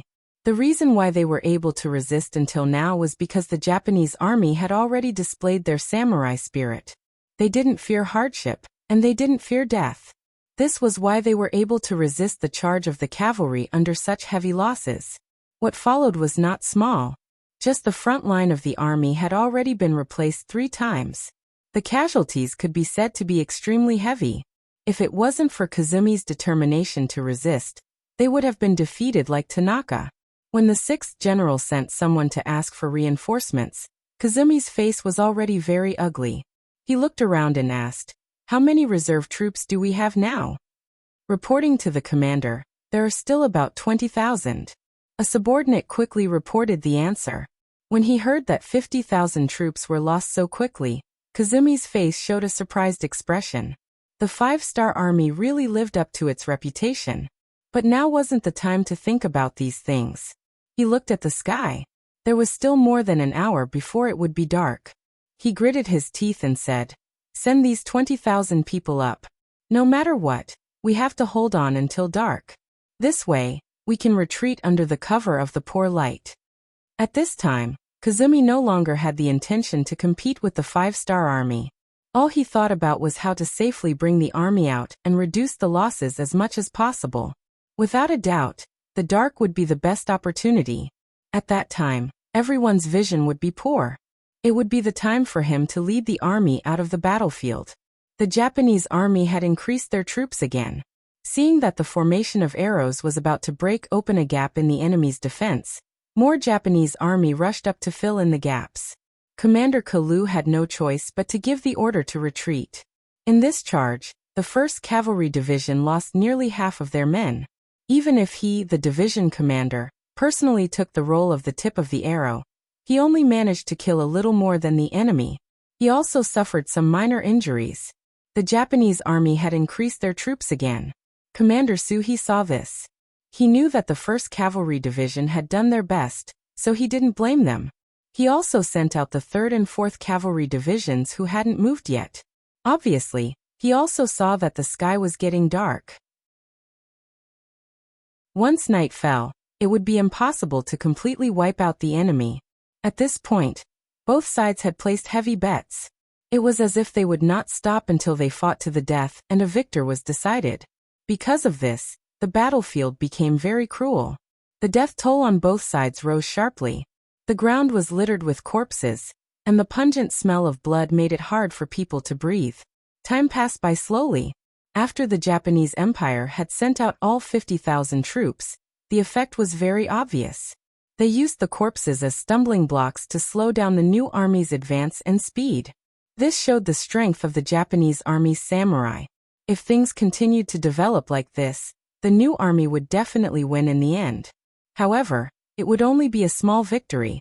After all, when faced with an army of 50,000 people with tenacious fighting spirit, it would be very difficult for anyone to win. Unless they could hit the enemy with a single blow and completely disrupt their fighting spirit. And this possibility soon appeared. When the 1st Cavalry Division finally arrived at the side of the battlefield, Commander Tion who gave a command. When 6,000 elite cavalrymen rushed over with their swords, the balance of the battlefield was broken. The sudden appearance of the 1st Cavalry Division was like a sudden appearance. Their appearance was not only beyond the expectations of the One Nation Army, but also beyond the expectations of the new Third Army. Why are they here? Could it be that they have already taken care of the enemies on the other side? When Commander Suhi saw Tion Hu leading his troops to attack from the side, a look of shock flashed across his face. Then he shook his head. He had to admit that the 1st Cavalry Division was worthy of the title of the strongest cavalry. Even if his cavalry division had more than 3 times the number of the enemy, it was still somewhat inferior in terms of fighting strength. Seeing that Tion Hu had personally charged into the battlefield with his swords, Suhi naturally wouldn't fall behind. With a shout, he led the 2nd Cavalry Division, which had rested for nearly 4 hours, to attack. At this point, the new army didn't have any backup plans. All 30,000 cavalrymen were on the battlefield. Chapter 1081. After the new army joined up with the 1st Cavalry Division, they already had more than 40,000 soldiers, and there wasn't much of a gap between them and the 50,000 Japanese army. In addition to the cavalry's suppression of the infantry, as well as the heavy casualties of the Japanese army, this attack was completely one-sided. Very quickly, the tip of the arrow's formation pierced through the enemy's defense, and the two sides finally engaged in a chaotic battle, beginning to crush each other. They only relied on their advantage in numbers to form a human shield, blocking the cavalry's charge. But when the two sides had equal military strength, especially with the sudden attack of the 1st Cavalry Division, it was tantamount to completely breaking the previous balance. Although Tion Hu's cavalry didn't have many people, their combat power was really amazing. Wherever they passed, not to mention people escaping, they didn't even leave behind many captives, which fully demonstrated their fierce and bloodthirsty side.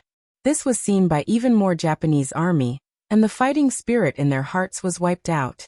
No one knew who took the lead and shouted, "Run!" Then the army's morale collapsed, and the entire front line was disintegrating. No matter how much Kazumi shouted or ordered, it was completely useless. Since Kazumi was shouting so happily, he became Tianhu's target. As the most powerful tip of the arrows, he led an extremely elite team of 30 people to crush all the way. No one was his opponent, and they quickly rushed to a place less than 100 meters away from Kazumi. When they rushed to this place, Tianhu observed from the corner of his eyes that there was another cavalry team rapidly approaching. It was the commander of the new army, Suhi. His eyes flashed with a smile, and then he urged his horse to gallop. Under Suhi's slightly anxious gaze, he crossed the 100 meters distance to Kazumi's side. The commander of the Japanese Empire, who had been defending the position, saw the 5-star army cavalry coming in front of him, but his face was still as calm as water. He calmly pulled out the katana on his body and made a posture that he was going to fight to the death. Kazumi, who had been practicing martial arts since he was young, had some martial arts. Although his individual combat power was not as good as the ninjas of the Japanese Empire, he was still qualified as a samurai. He was already prepared to cut down the 5-star army cavalry. He wanted to let the 5-star army know that as a commander of the Japanese army, he wasn't worse than anyone else, and he wouldn't allow anyone to have any ideas about him. Dang!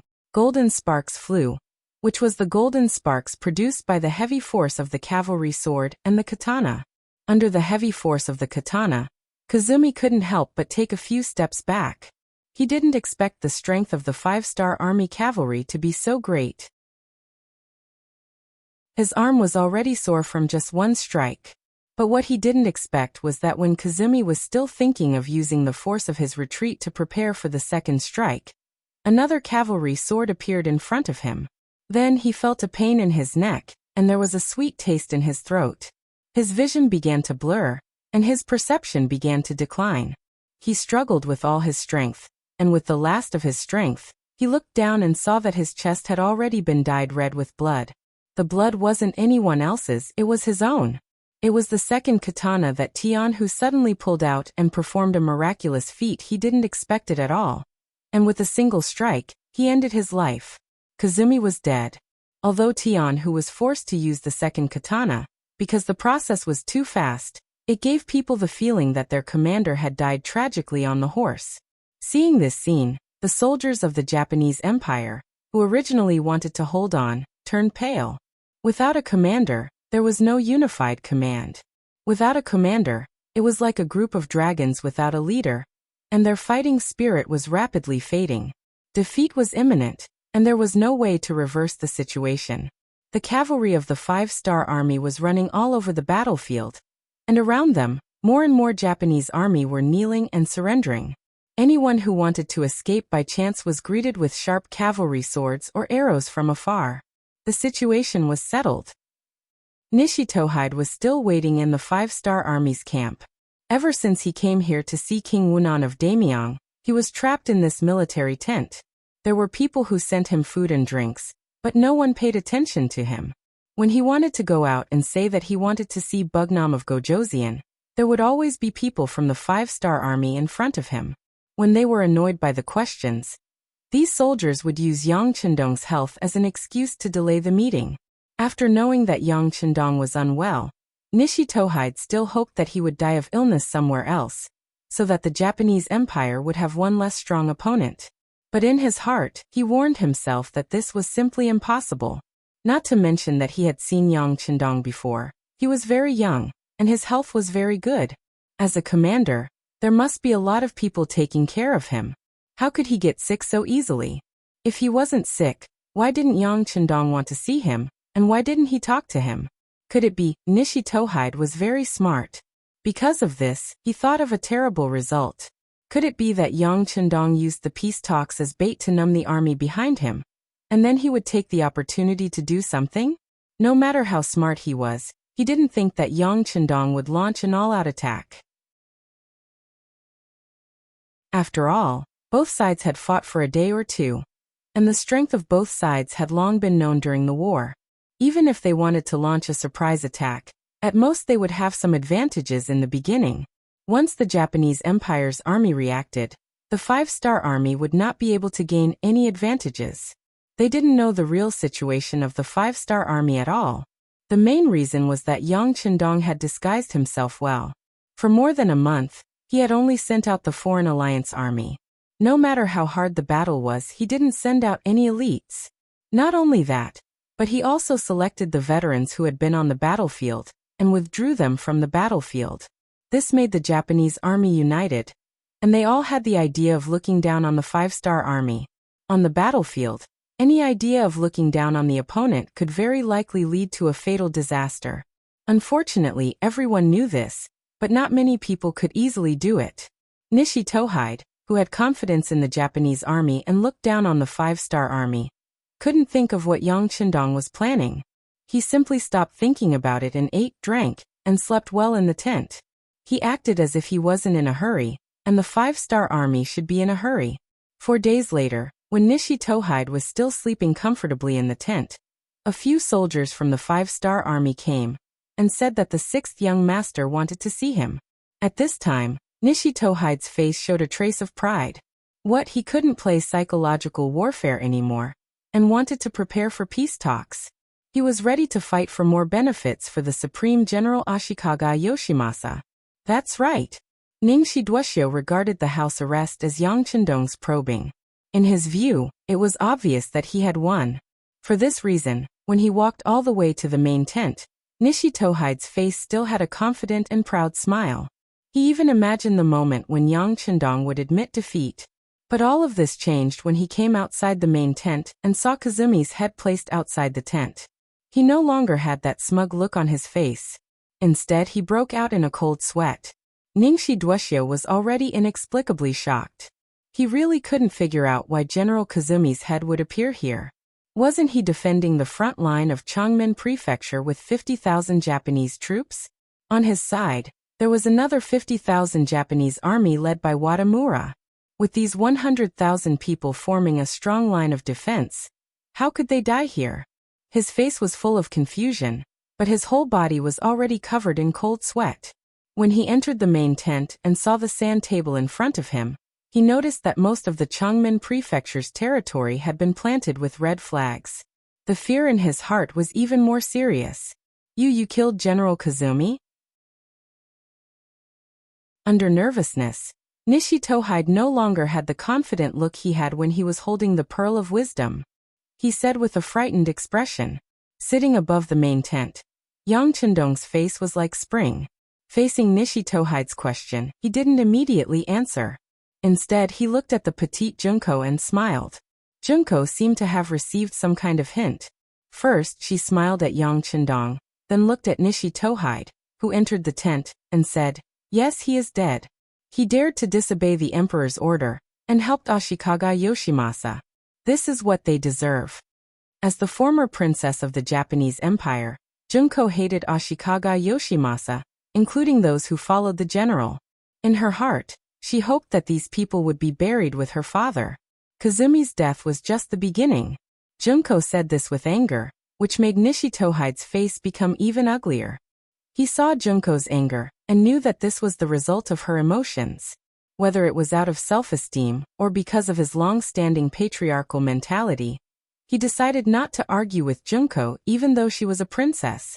Instead, he looked at Yang Chendong and asked, "Bugnam of Gojoseon, aren't we negotiating? Did you just kill our people like this? This is not good."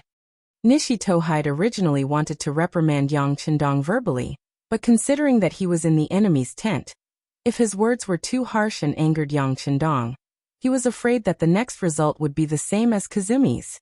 Being wronged and unable to speak out, this was the so-called diplomacy of a weak country. Junko didn't care about Ningshi Duoshio's feelings. From the moment she tried to kill her mother and killed her father and brother, she was already at odds with these military clans of the Neon country. Now that she was Yang Chendong's wife, both in her heart and in her body, her mentality had changed. Everything was for Yang Chendong's benefit. As for these former compatriots, She didn't care whether they lived or died. Junko didn't care, but Yang Chendong couldn't. He was very clear that although this battle was won, the military strength of the Japanese Empire was still there. The combined strength of the army and navy was still several times his own. If he continued to choose to fight with force, even if there was a day when he could defeat the enemy, he was afraid that he would have to pay a heavy price. Chapter 1082. None of this was what Yang Chendong wanted. What he wanted was to take over the entire Japanese empire without breaking any bones. In order to achieve this goal, he knew very well when to be tough and when to back down. Now that he had opened the door, it was time for others to perform. Now he had to think about how to preserve his strength in the coming chaos. And in order to do this, the first step was to convince Nishi Toshiru. No one said that we can't fight during peace talks, not to mention that we haven't reached any agreement yet. So, you don't have to feel wronged on this point. Yang Chendong said with a lofty look. Although he was already prepared to back down, in terms of momentum, before he achieved his goal, he still had to pretend that he was in the right, and that he was not going to let go. Yang Chendong's words were like a heavy hammer hitting Nishi Toshiru's chest, making him a little breathless. But as a smart person, and even the think tank that Ashikaga Yoshimasa relied on, he quickly heard the difference in Yang Chendong's words. The biggest difference between a smart person and a stupid person was that they could turn bad things in a direction that was beneficial to them. Those who did it well were smart, and those who didn't did it well were stupid. Bugnam of Gojosian, are you saying that as long as we reach an agreement, you won't fight with us anymore? Yang Chendong was a little surprised that Nishi Toshiru caught the meaning of his words so quickly. But this was good, as it would save him a lot of effort. He nodded and said, "Yes, our 5-star army is also peace-loving. We have always had a friendly relationship with the Japanese Empire. This time, if you didn't attack my wife's family, do you think we would be willing to come all the way here to fight this war?" Yang Chendong admitted it, which made Nishi Toshiru see new hope. He immediately said, Yes, we acted recklessly before. I also sincerely apologize to Princess Junko for the death of the Emperor and Empress, and I am willing to compensate her. I just hope that Bugnam of Gojosian will stop the war for the sake of the people who are suffering because of it. For this you can make any request. Nishi Toshiru's meaning was very clear. He was willing to compensate Yang Chendong, and he was even willing to make great concessions. He just wanted Yang Chendong to stop the advance of the 5-star army in exchange for a temporary peace in the Japanese Empire. Of course, it was also to free up the hands of Supreme General Ashikaga Yoshimasa to deal with all the opponents who jumped out, and to buy time for the reunification of the Japanese Empire. How could such a small idea be hidden from Yang Chendong? But this was exactly what he needed, so he nodded as if he didn't see anything. Well, seeing that you are so sincere, this king can consider it. No. Just as Yang Chendong finished speaking, Junko loudly objected. They killed my father emperor, my mother empress, and my brother. We can't let them go so easily. I want all the killers to pay with their lives. When Junko shouted like this, Nishi Toshiru's face became bitter. Originally, he thought that things had taken a turn for the better, but if Princess Junko objected, it was really hard to say how things would develop. Well, women shouldn't interrupt when men are talking. Yang Chendong suddenly spoke. He changed his previous understanding look, and said very seriously like a male chauvinist. It was as if he didn't know Yang Chendong. Junko widened her eyes and looked at her husband in disbelief. Was this still the teacher she admired the most from the bottom of her heart? Was this still the 6th young master, who gave her the feeling of a gentleman, and was the most considerate person? Was this still the king who she was willing to give up everything, including her body? At this moment, Junko's face was constantly changing. Did she think that she was deceived? Did she think that after her family left, she had found a home and a backer in her life? Did she think that this man who she had always had a good impression of and trusted the most would definitely avenge her? But everything that happened now clearly told her that all of this was impossible. The other party was still a person who put benefits first, a person who was cold and ruthless to achieve his goals. Did he just want to deceive her into writing the document to announce to the world? Did he just want to deceive her feelings and body? Junko still looked at Yang Chendong with a look of astonishment, and even the tears in the corners of her eyes couldn't stop flowing out. Those were tears of sadness, tears of regret. This scene stunned Ningxi Duoxiu, who was at the side. But what was even more surprising was that Yang Chendong turned a blind eye to all of this and said to the people outside the tent, "Come, send the 8th madam back to rest." Immediately, Beta Persei came in with Tu Longwei and politely asked Junko to leave. Junko didn't refuse. She knew that once Yang Chendong gave the order, everything she did would be in vain. So she was very cooperative. But when she left, she fiercely stared at Yang Chendong, as if everyone's hatred was undoubtedly expressed in this one glance. After Junko left, the big tent became quiet again. Yang Chendong looked at Ningxi Duoxiu, who was still in a daze, and said, "What's wrong? Don't you want to continue the negotiation?" Yes. Ningxi Duoxiu seemed to have just recovered, and took the initiative to say with some enthusiasm. Junko was escorted back to her tent, and then lay on the bed and cried bitterly. She once thought that even if her parents and brother left her, she would not be lonely, because there was a man who would take care of her, cherish her, and protect her. But all of this was destroyed because of what happened just now. She felt like she had just met Yang Chendong and regretted it. At the same time, she secretly hated herself for being so stupid. She didn't even know that she had become a chess piece in his hands. She cried bitterly. And even when the maid Miko and the guard Xiaolin appeared, they were driven out by her. Now she just wanted to cry alone. She cried for more than half an hour, and then under extreme mental exhaustion, she fell asleep. She didn't know how much time had passed, until she felt a warm body on the cold bed. She habitually leaned over, looking for the chest that she thought was the most solid in her heart. But when she just leaned against the warm chest, Junko suddenly thought of something, and suddenly opened her eyes. When she saw that it was indeed her husband, Yang Chendong, lying beside her, she didn't know where she got the strength and courage, but she struggled to get up, and broke free from the restraint of Yang Chendong's right arm. "Lie down." Feeling that Junko was really resisting, Yang Chendong suddenly said, and at the same time increased the strength of his arm, and pressed Junko to his side again. Junko gasped for breath, feeling that Yang Chendong was angry, but she wasn't afraid, because she could no longer see the hope of life, and she had already decided to die. Since that was the case, what was there to be afraid of? At most, she would die. "Let go of me, you liar." While struggling with all his might, he continued to shout. It was clear that he was not going to give in no matter what. "How did I lie to you?" A gentle voice suddenly sounded in her ear. Then Yang Chendong's arms exerted a little force, and completely controlled Junko, making her unable to move. His voice sounded again. "I remember that in class, sometimes we shouldn't believe our eyes and ears, because what they represent may not be the most true side. Do you still remember?" Junko was stunned by this sentence. What kind of situation was this? Why was he still thinking of teaching her? Did he really think that she was a fool? A naive girl who was deceived but still obedient. She wanted to continue resisting, but then Yang Chendong's voice sounded in her ear again. "Give me half a quarter of an hour to explain. If you still want me to leave after hearing what I have to say, I will agree. How about it?" The magnetic voice sounded, and it was particularly pleasant to hear. For some reason, Junko became quiet.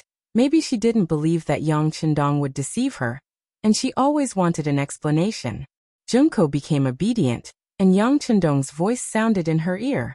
In just a moment, Junko's face began to change. First it was surprise, then it was surprise, and finally it became surprise. After Yang Chendong finished, Junko hurriedly said, "You mean everything before was just an act? Just to make Ningxi Duoxiu and Ashikaga Yoshimasa behind her lower their guard?" "Yes." Yang Chendong nodded. Just now he was explaining this matter to Junko. He was making Ningxi Duoxiu lower her guard, because he knew that she was very smart, and it was not easy to make her fall into his trap, so he came up with such a trick. Sure enough, Junko cooperated very well. Because the act was enough, the following negotiation was very smooth. At this moment, Ningxi Duoxiu had reached a consensus with Yang Chendong, and left the 5-star army's camp.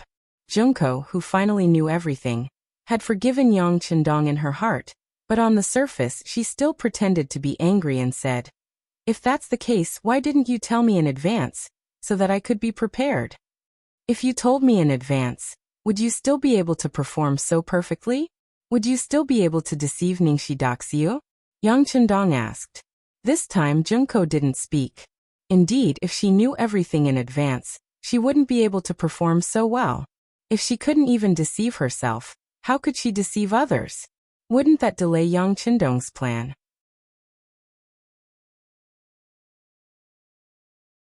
Chapter 1083. Seeing the understanding look on Junko's face, Yang Chendong chuckled. "Well, don't be angry. I didn't have a choice just now. Besides, Nishi Toshihide has promised that it won't take long for him to be sent to the camp. At that time, he will be handed over to you. You can deal with him however you want, okay?" Yang Chendong took the initiative to explain, apologize, and reason. He showed his sincerity. With his current status, it was very difficult for him to say these things. Junko knew that going too far was as bad as falling short. She smiled and said, "Well, since you are so sincere, then I will forgive you." "Ah, it's just forgiveness. After I do this, it's equivalent to avenging you. Shouldn't there be a reward?" Yang Chendong smiled and said. His big hand had already moved on Junko's body. With a cry of surprise, Junko soon started to pant. The entire garden was intoxicating. After Nishi Toshihide left the 5-Star Army's camp, he rushed all the way to the Onion District, appeared in the main tent of the Japanese Empire's camp, and appeared in front of Supreme General Ashikaga Yoshimasa. He rushed back, even rushed day and night, just to tell the Supreme General the conditions that he and Yang Chendong agreed. The army couldn't be the enemy of the 5-Star Army. It was too dangerous and full of too many unknowns. Ninji Dosu rushed back. Ashikaga Yoshimasa received him in the main tent, but his face was dark the whole time. He looked very unhappy. It was no wonder. Previously, he sent this person over to stop the war. As a result, he lost nearly 100,000 troops and lost his territory in Changmen Prefecture. How could he not be angry? All of this was because he trusted Ningxi Duoxiu too much. Now that the main character was here, it was time to settle the score. "Supreme General, good news, good news." Ninhei Dosa knew that the army had suffered a great loss because of him, so when the two sides met, he called out to Ashikaga Yoshimasa in order to give himself a chance to speak. Otherwise, based on his understanding of Ashikaga Yoshimasa would probably push him out of the tent and behead him. This was very useful, at least it made Ashikaga Yoshimasa interested. "Good news? What good news?" Since the Supreme General asked, Nishi Toshihide finally had the opportunity to speak. He immediately told the process and the result of his negotiation with Yang Chendong. This talk took a long time, and Ashikaga Yoshimasa frowned and narrowed his eyes. Finally, when Nishi Toshihide finished, Ashikaga Yoshimasa also asked, "You said that you have negotiated with Bugnam of Gojoseon to give the other party the entire Shanyangdao region, and the other party has promised that they will not be enemies with us, right?" "Yes, Bugnam of Gojoseon said so. In order to ensure that there will be no problems, I also drafted an agreement with Bugnam of Gojoseon's name and seal as proof." Nishi Toshihide took out a document and handed it to Ashikaga Yoshimasa. On the document, Yang Chendong's name and seal were indeed on it, and it also recorded the results of the negotiation. For example, as long as the 5-Star Army has occupied the West Sea Province and the Shanyangdao region, then they can make a guarantee and promise to coexist peacefully with the Supreme General, unless the other party takes the initiative to send troops to attack them. Otherwise, this agreement will be valid for a long time. Taking out two regions in one go was equivalent to publicly admitting that they belonged to the 5-Star Army. This was no different from betraying the country. Ashikaga Yoshimasa was a little hesitant. He was considering the consequences of doing this. Seeing Ashikaga Yoshimasa's hesitation, Nishi Toshihide was afraid that he would not agree in a fit of anger, so he hurriedly said, "Supreme General, although it seems that we have suffered some losses, you can deal with the 5-Star Army. But without the 5-Star Army as a major enemy, You can free yourself to deal with the other opposing forces. As long as you annihilate all those people and take their forces as your own, you will control the 5 major regions. At that time, you won't have any worries. Wouldn't it be easy to deal with the 5-star army? In the end, this is still our Japanese Empire's territory. In the words of the Han people, even a strong dragon cannot suppress a local snake. Nishi Toshihide had a good plan. From the beginning to the end, he did not have any intention of giving in to the 5-star army. Everything was just a temporary measure. He only wanted to buy time to stabilize the rear and increase his strength. This was also why he dared to agree to this agreement and personally appeared in front of Ashikaga Yoshimasa to persuade him.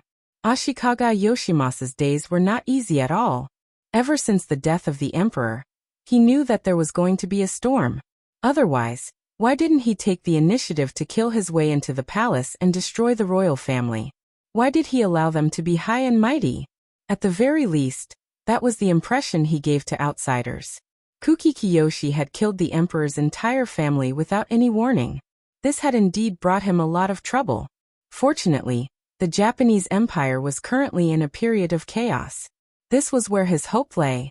There shouldn't be many people paying attention to the royal family. However, Princess Junko's announcement to the world changed everything. For a time, his forces became an existence that everyone wanted to kill.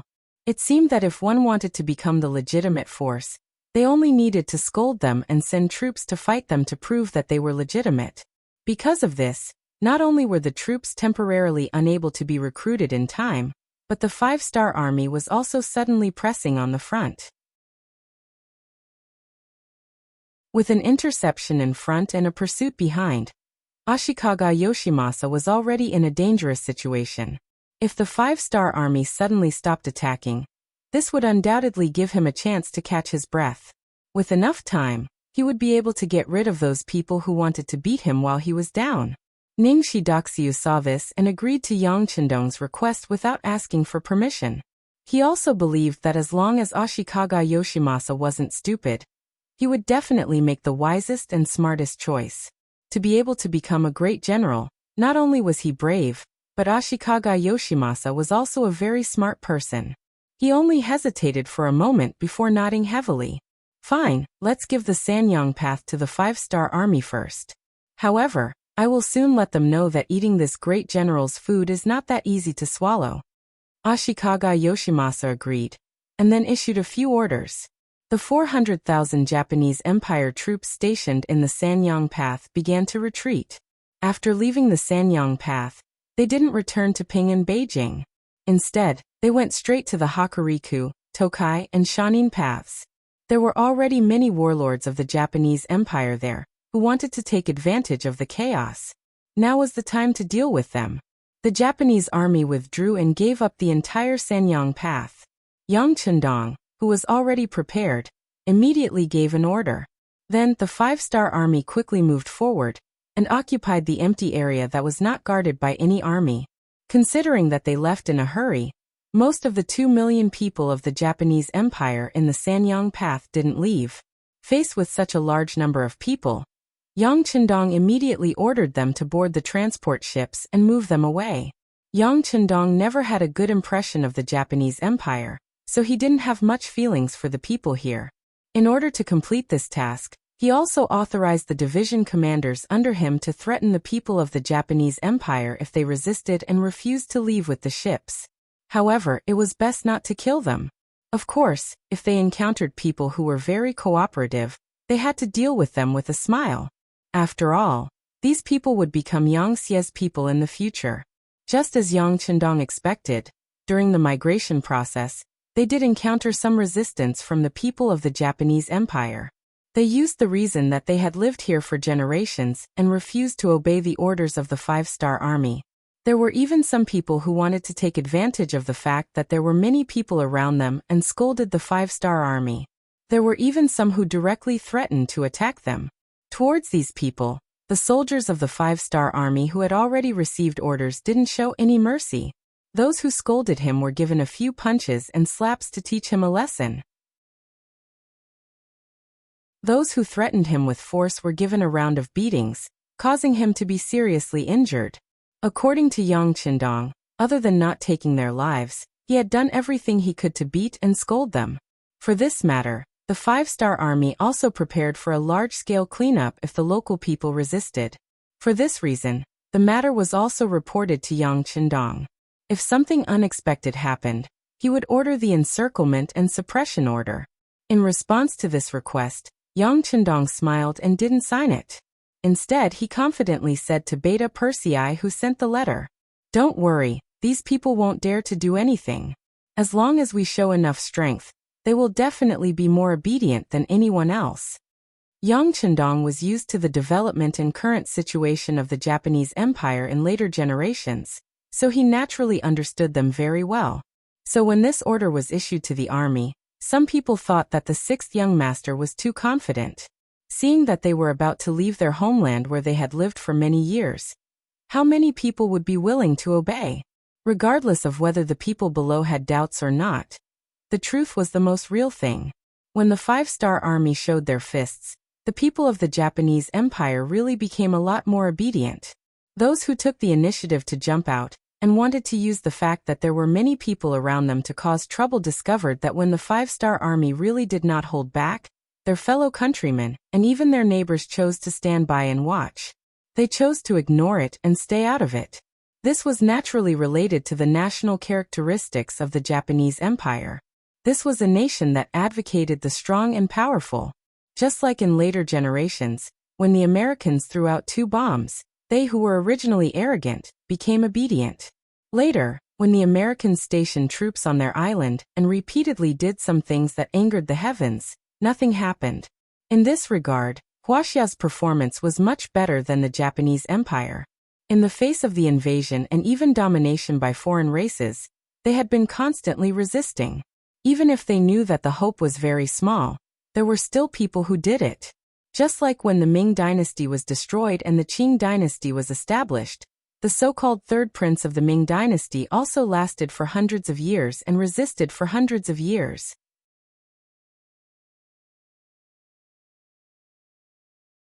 Chapter 1084. Speaking of which, after the five-star army showed their fists, the 2 million citizens of the Japanese Empire began their migration. For this reason, Yang Qindong had already informed the various provinces and regions to prepare for the reception work. At the same time, the citizens of the various provinces who were preparing to migrate to the Japanese Empire began to move towards the Japanese Empire. A migration of different ethnic groups was underway. Yang Qindong's timing was very good. While Ashikaga Yoshimasa was clearing out the internal forces, he carried out his own activities to minimize the possibility of being harassed and disrupted. For example, Ashikaga Yoshimasa had received news that the five-star army had taken away the citizens of the empire and replaced them with other foreigners. However, he couldn't do anything about it. At the moment, he was focused on clearing out and dealing with the other domestic forces. The flat well field in the northern land was one of the main targets to be dealt with.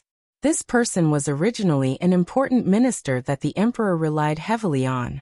He had once come up with many ideas to deal with Ashikaga Yoshimasa, but in the end, he had angered Ashikaga Yoshimasa. Considering that it wasn't time to fall out with the royal family, the Supreme General transferred this person to the northern land, which wasn't very big. He hoped that time would slowly grind this person down. Unexpectedly, after a short period of time, the flat well field had become a force to be reckoned with. Not only did it forcefully unify the northern land, but it also created an army of 100,000 people, which became the strongest army to oppose the Supreme General's forces. When Princess Junko's decree was announced to the world, this person was the first to respond, which influenced the other warlords. After that, everyone took pride in beating and cursing Ashikaga Yoshimasa's army. Whoever did this would be the rightful ruler. Supreme General Ashikaga Yoshimasa relied on forceful methods to get to where he was today. How could he just watch others beat and curse him without retaliating? In order to show his strength, he didn't choose the weak at the beginning. Instead, he targeted the flat well field directly. He wanted to let others know what the consequences of angering him were. He wanted to see if anyone dared to oppose him in the future. Ashikaga Yoshimasa's army was constantly being mobilized. In the blink of an eye, it had reached 250,000 soldiers. However, it seemed that it wasn't enough. More soldiers were coming to the northern land. The Flatwell field, which only had 100,000 soldiers, was also under great pressure. He was also preparing his counterattack. For example, he kept trying to rope in the surrounding warlords, big and small, in order to fight against the Supreme General's army. For example, he spread the rumor that the Supreme General was a threat. He claimed that once he was eliminated, the other warlords would soon follow in his footsteps. For example, he used the reason that the Supreme General had given up the entire Mountain Sun Path to the 5-star army. He reprimanded the Supreme General for his actions of betraying the country. He also complained about the 2 million people of the Japanese Empire, who were about to be relocated. He used to follow the Emperor of the Garden. He learned what it meant to take advantage of the situation, and what it meant to oppress people with power. The Flatwell field played tricks with what he was good at. When all kinds of rumors spread, there were indeed voices of opposition to Ashikaga Yoshimasa, especially when the 2 million people of the Mountain Sun Path were indeed being relocated. Once the news spread, it attracted many people's opposition. With the mentality of bullying the weak and fearing the strong, they did not have the intention to attack the 5-star army. In just 2 days, the news of the Japanese Empire's 100,000 soldiers being wiped out had already spread. The strength of the 5-star army was painted with a mysterious symbol. Not daring to provoke the 5-star army did not mean that they would not do anything. For example, they could always attack the Supreme General Ashikaga Yoshimasa's army. Although this force was very big, there were also many opponents.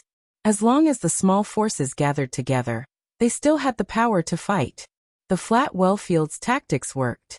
For their own survival, more and more small warlords joined the army to resist Ashikaga Yoshimasa, who asked this person to be so strong that he broke the original balance. The news spread to the Supreme General's ears one by one. Ashikaga Yoshimasa was furious. If he had known that the Flatwell field was so talkative and difficult to deal with, he would have killed this person when he was in the palace to prevent future troubles. Now it was too late to say anything. The only thing he could do was to send out troops to eliminate this person. With this as an example, he wanted to see who would dare to make an enemy out of him. After Yang Chendong came to the Japanese Empire, an even bigger civil war broke out.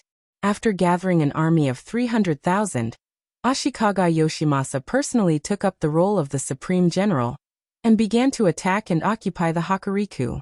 The Flatwell field also joined forces with the 50,000 warlords in the surrounding area. Thus, a chaotic war between the 400,000-strong army began. When an even bigger civil war broke out in the Japanese Empire, the one who was happy was Yang Chendong. Taking advantage of this opportunity, he methodically moved the citizens of the Japanese Empire in exchange for a large number of foreign citizens. He continued to forge a new Japanese empire. At the same time, even more foreign allied forces were sent to the front lines of the Japanese Empire. After the original Foreign 1st Division, the Foreign 2nd Division, and the Foreign 3rd Division, the Foreign 4th Division and the Foreign 5th Division also arrived. The 5-star army's army in the Japanese Empire reached 200,000 people. There were 150,000 of them on land and 50,000 on the sea. It was fine if he didn't make a move, but when he did, it would be a war that would destroy the country. This was how decisive Yang Chendong was when doing things. He had been eyeing the Japanese Empire for a long time, but the time hadn't come yet. The moment he made a move would be the moment when the entire Japanese Empire changed its name. The Japanese Empire's territory wasn't small. The main thing was that it had a large population. The various powers intertwined with each other, and there were even specialized samurai and ninja armies. Furthermore, the internal structure of the island was complicated, and it wasn't easy to take it down. It would take a long time. The war here also left Yang Chendong and part of the 5-star army's main force here.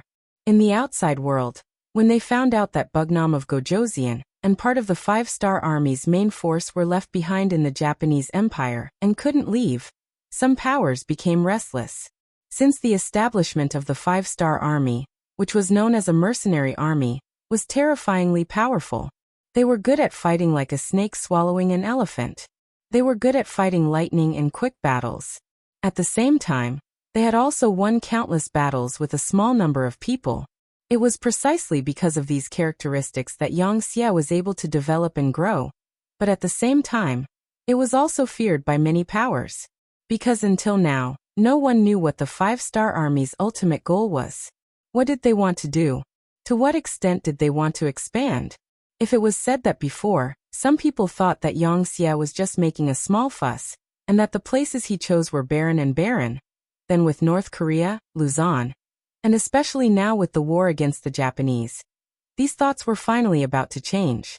Whether it was the grassland, the Phnom Penh dynasty, the Awa dynasty, or other places, although they were also a power, they weren't very important in everyone's eyes. The poverty of the grassland was well known. Otherwise, there wouldn't be expansion and invasions time and time again. And there wouldn't be the saying of threshing fields. The various powers in the south, from the earliest Jiaoji and Lansong kingdom to the later Phnom Penh and Awa kingdom, had always been regarded as barren and uncivilized areas. Even if someone occupied those areas, they wouldn't be seen as a big threat. However, when these areas all belonged to the same power, and the five-star army had successively conquered Luzon and North Korea, and started to march towards the Japanese Empire, the various powers finally became vigilant and felt a sense of crisis in their hearts. They knew that if they continued to underestimate the five-star army in Yangxia, there would be a day when they would become the next target. Among them, the Great Ming Dynasty, which was famous in the vicinity and was often regarded as one of the most powerful states in the Celestial Empire, was the most worried. The Emperor of Baiming, Zhu Qiyu, was one of the most worried. Looking at the map in front of him, other than the southern Ming Dynasty in the south and the northern wasteland in the north, his west and east were all occupied by the five-star army. In other words, if he were to encounter danger, he wouldn't even have a place to retreat. Although Baiming's strength wasn't bad, especially in the past few years, they had been vigorously developing their military, allowing them to have an army of several million soldiers. This gave them a feeling of transcendence when facing any power. However, when facing the five-star army, he still didn't have enough confidence. We can't let the five-star army continue to develop like this. Zhu Qiyu looked at the map on the wall and muttered to himself, but it was as if he had made up his mind. Ever since he received the 5 million taels of silver from Yang Chendong and established the Baiming Bank, Zhu Qiyu used various methods to increase the amount of silver he could use. His self-confidence also continued to grow, and some of the goals he had set before also began to change. His original plan was to defend against the invasion of the grassland tribes in the west, defeat the southern Ming Dynasty in the south, and unify the Ming Dynasty. As for the five-star army, being able to be a king with a different surname was already a great honor. But now this plan had to change. It wasn't for anything else, but because the rise of the five-star army was too fast. It was so fast that it had already become a colossus, an existence that couldn't be ignored. If they weren't careful, it could even become the biggest threat. There had never been any true friendship between countries, only mutual benefits. In the past, the five-star army had the opportunity to continuously develop and strengthen, but it hadn't reached a level where it could make people wary. At most, they would be afraid. However, now that the war with the Japanese Empire had begun, according to the five-star army's usual practice, it was very likely that it wouldn't be long before this place became one of the new Yangxia's territories. At this moment, some people could no longer endure. First, Baiming's Zhu Qiyu made a move. He didn't even inform any of the court officials. Perhaps he was already a little worried about these people. He sent out a group of eunuchs who were completely loyal to him. He sent eunuchs secretly to the southern Ming Empire and the grasslands. For the sake of safety, even the chief eunuch Jin Ing was bypassed. However, because this person's goal was too big, some confidential matters were left in his hands, making people feel uneasy. This time, Zhu Qiyu found the Imperial Horse Supervisor Eunuch and East Factory Manager Gao Rang, who was second only to the Ceremony Directorate of the 24 Directorates. He handed the matter over to him to handle.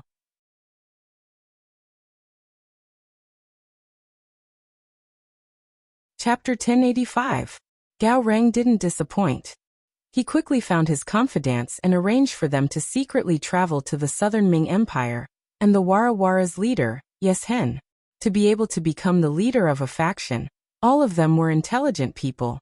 Even if they were confused for a short while, they would quickly make the right choice after being reminded. There was no doubt that the southern Ming Emperor, Zhu Qizhen, and the Wala's leader, Yes Hen, were both such people.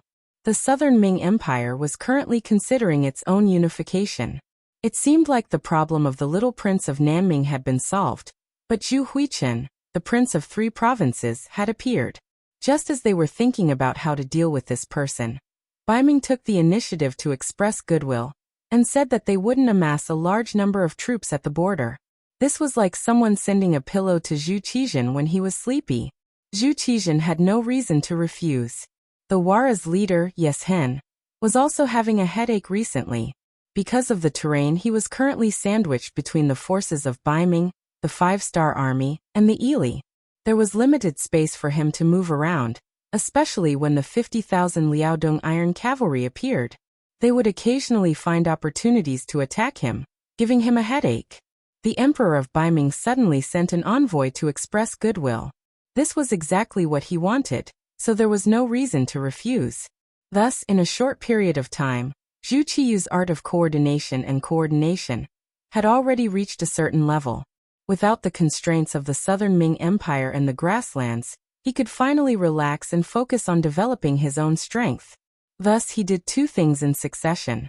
First, increased the support for the Liaodong Iron Cavalry. Relying on the large amount of gold and silver that Baiming Bank had obtained a while ago, he increased the investment in the reserve soldiers of the Liaodong Iron Cavalry. This was to achieve a truly strong army in a short period of time. Second, they could send someone to cross the sea to contact Ashikaga Yoshimasa and express their willingness to send troops to help. While disrupting Yang Chendong's plan to conquer the Japanese Empire, they could also obtain sufficient benefits for themselves. In Zhu Qiyu's eyes, he had never taken the Japanese Empire seriously. In his view, it was just a small island country. Although the population was not small, after all, they had only lived on the island for generations. Whether it was the background or vision, they were too far away from him. Such a country could not have any great prospects, let alone pose any threat to the great Ming dynasty. If it wasn't for Yang Chendong setting his target here, he wouldn't have bothered to intervene in this matter. Those who weren't from the future naturally didn't know the future potential of the Japanese Empire, as well as the powerful ambitions in their hearts. It wasn't wrong to say that Zhu Qiyu had such thoughts, but Yang Chendong also had his own insistence. He knew the situation in the future. This time, since he had taken action, he had no intention of letting the Japanese Empire go. Not to mention, if he wanted to unify the world, this was also a place where he had to fight. After the eunuch sent by Gao Reng secretly rowed the boat to the island, he soon saw Ashikaga Yoshimasa, who was a little anxious. Although the Supreme General had already reached a certain agreement with Yang Chendong, he was surprised to find that those people were not easy to deal with when he went back to deal with the opposing forces in the country. They were not as easy to deal with as he had imagined. It was just like Hirai Ida in Hokuru Island. Although the Supreme General had twice the military strength of Hirai Ida, the Supreme General was not as easy to deal with as he had expected. Instead, the Supreme General was gradually in a stalemate with Hirai Ida in Hokuru Island. Of course, Ashikaga Yoshimasa didn't know that although Yang Chendong couldn't send troops to help the flat well field on the surface, in private, he had taken out a lot of money to support the other side. The most important thing for soldiers to fight was to be paid. This was the main reason why ordinary people were attracted to join the army. With enough money, more people could be attracted to join the army, and more people would be encouraged to perform better on the battlefield. This was the so-called people die for wealth. It was precisely because of the wealth in their hands that the flat well field's control over the army became stronger. At the same time, under the stimulation of money, the soldiers also showed their potential and performed better on the battlefield. As if he had returned to his teenage years, Hirai Ida's strength had greatly increased. Although there was not much change in his military strength due to certain reasons, The increase in his combat power still brought a lot of trouble to his opponent, Ashikaga Yoshimasa. He had an army of 300,000 that was twice his size, but they had not made much progress even after a month of hard fighting. Instead, they had suffered heavy losses, and their strength had been greatly reduced. This result was naturally not what Ashikaga Yoshimasa wanted to see. However, facing the flat well-filled army that seemed to have completely changed, he really didn't have any better ideas. Especially when he found out that Yang Chendong's 5-star army had completed more than 70% of the reconstruction work. In other words, he felt a sense of danger when he saw that Yang Chendong's 5-star army was about to pull out of trouble. It was at this time that the eunuch envoy sent by Baiming arrived. This also gave Ashikaga Yoshimasa new hope. The two sides met in secret and talked for a full day and night. Finally, they reached a series of agreements. When he walked out of the tent the next day, Ashikaga Yoshimasa's face had already changed from a dispirited look to a radiant one. History had also changed at this moment. At least in his own tent. Yang Chendong was stunned for a long time when he received the news from the intelligence department. Young master, Ashikaga Yoshimasa suddenly announced that the Japanese Empire has become an island of Baiming, and is an inseparable part of it. Regarding this matter, Baiming's envoy also took out the imperial edict personally written by the acting emperor, and announced it to the public. When Beta Persei said this, he was also confused. He didn't know how this trick was done, but he could also understand one thing. That is, the situation has changed. For the 5-star army, for the young master, this is not a good thing. This is of course not a good thing. Ashikaga Yoshimasa suddenly hugged Baiming's thigh, which is equivalent to becoming full of confidence. One must know that in that era, the Great Ming Dynasty was still very famous. At least in the eyes of the Japanese Empire, it was a very powerful country. It was an existence that they couldn't provoke and couldn't afford to provoke. With this in mind, Ashikaga Yoshimasa, who had the support of Baiming, naturally had more confidence and trump cards. He was afraid that he would soon put great pressure on the forces opposing him in the Flatwell field. The situation of the war would also change. Of course, the pressure that brought Yang Chendong was that Baiming suddenly made a move and fully supported Ashikaga Yoshimasa. In this way, it would undoubtedly be much more difficult for him to send troops to occupy this place. This is because once Yang Chendong continues to use force, it would be tantamount to becoming an enemy of Baiming. At least until now, he had not fully prepared himself in this regard. Investigate again. Yang Chendong, who said this to Beta Persei, sat in the chair and slowly closed his eyes. Not fully prepared mentally in this regard did not mean that he was not prepared. For example, after several years of development, and after investing a huge amount of money and material resources, the first city was already self-sufficient.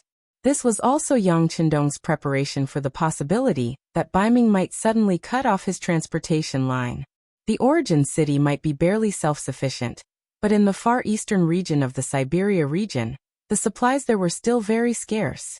If this line of communication was cut off now, the impact on that region would be very great. Considering that the Great Ming Dynasty's genie guards could be said to be everywhere, Yang Chendong believed that Zhu Qiyu should be aware of the army he sent to Siberia. This was why he played such a trick in order to curb the development of the 5-star army. It could even be regarded as a warning. Zhu Qiyu's move really made Yang Chendong very uncomfortable. The best way he could do now was to retreat.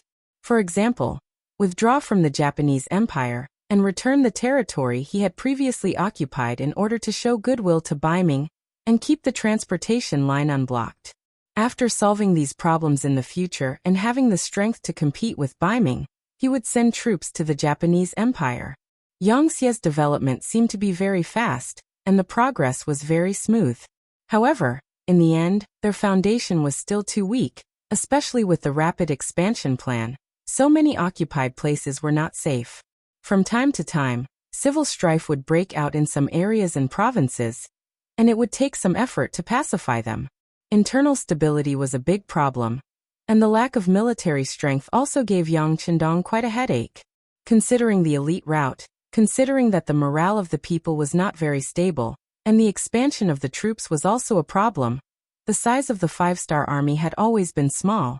Although the five-star army had been expanding again and again, especially the appearance of the foreign coalition army, it was still too small compared to Baiming, who already had 4 million soldiers. It was precisely because of this lack of manpower that Baiming saw the opportunity and dared to jump out at this time to help Ashikaga Yoshimasa and take the opportunity to suppress him. Of course, in addition to retreating, Yang Chendong had another way, and that was to continue to do things his own way and continue to attack the Japanese Empire with the risk of falling out with Baiming. Moreover, Baiming without the navy could only help the Japanese Empire with limited help. It was just that in this way, the pressure on him would be too great. It was possible that the transportation line would be cut off, and even Shirkai would become an isolated city in an instant, and it might be besieged by the Baiming army at any time. There was a saying that went, "For small gains lose big gains." If he made the second choice, the result might be like this. Then it was better to choose the first choice, recharge his strength, and wait for the next battle when his wings were full. If it was anyone else, they would probably choose the second choice. Even if there was any reluctance, they would have to give up all the benefits in front of them. But this matter fell on Yang Chendong's head, and he really wanted to take the risk. Someone call Wang Shan over. After closing his eyes for a long time, Yang Chendong suddenly opened his eyes again, and his voice was clearly heard. Soon the exclusive telegrapher Wang Shan came to Yang Chendong's tent with the radio station.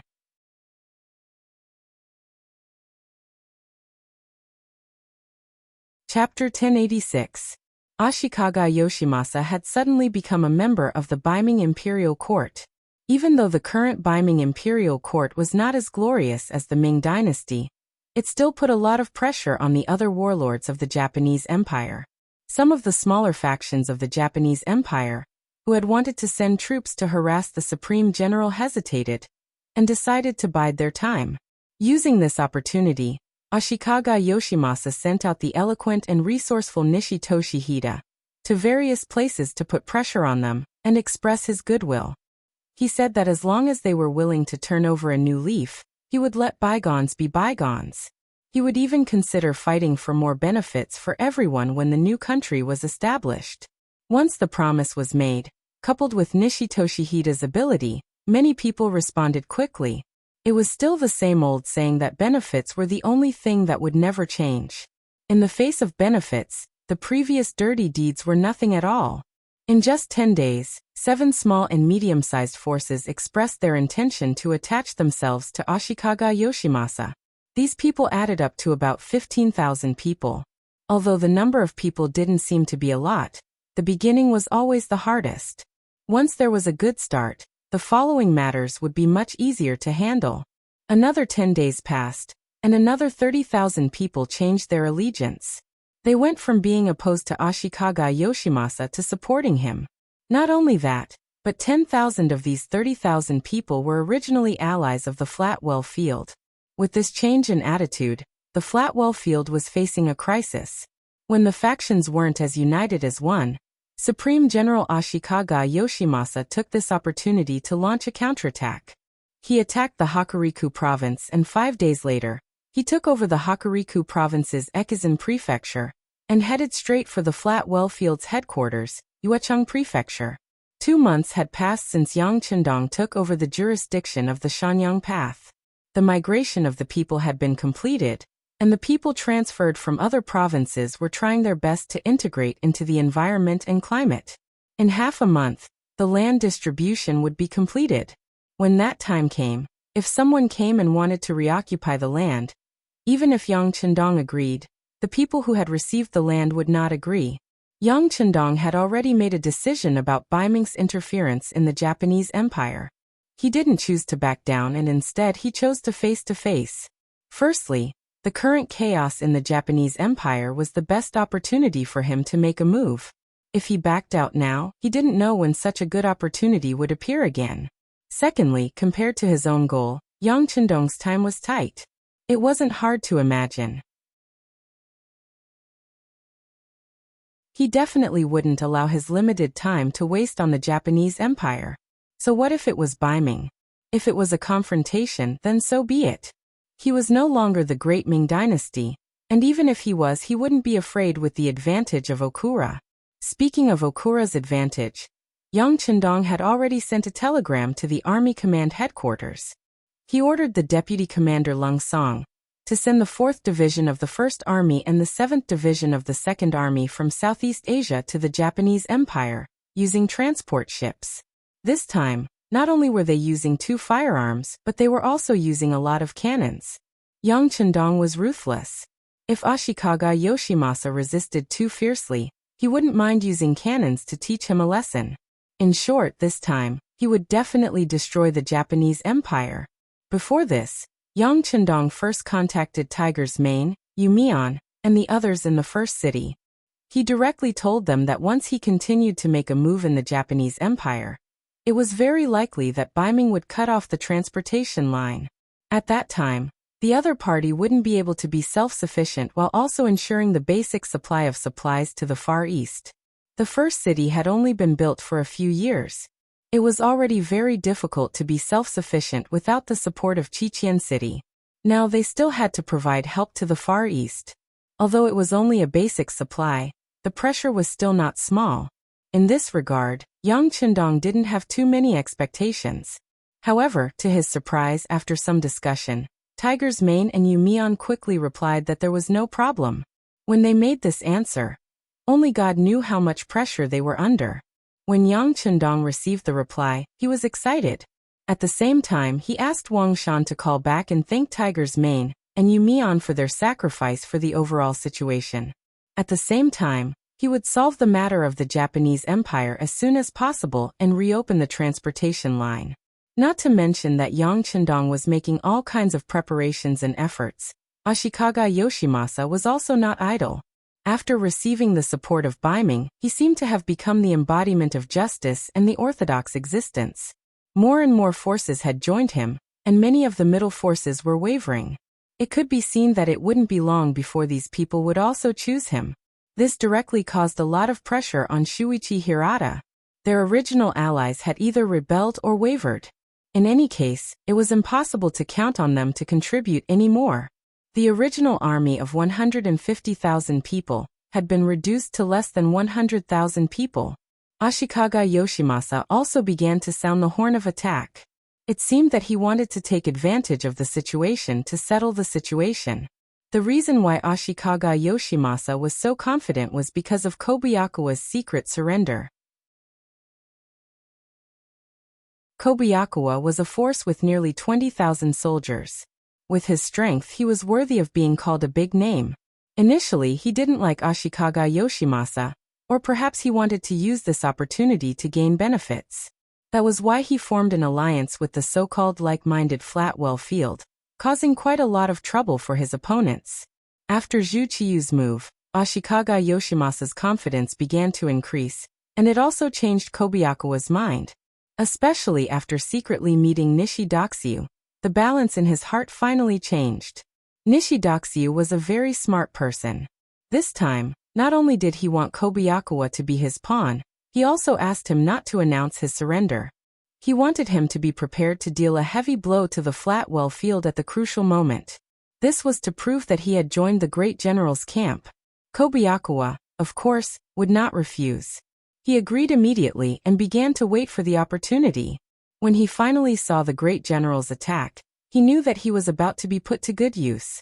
He secretly mobilized his troops and was prepared to attack the Flatwell Field at any time. But at this time, a piece of news came that made him hesitate.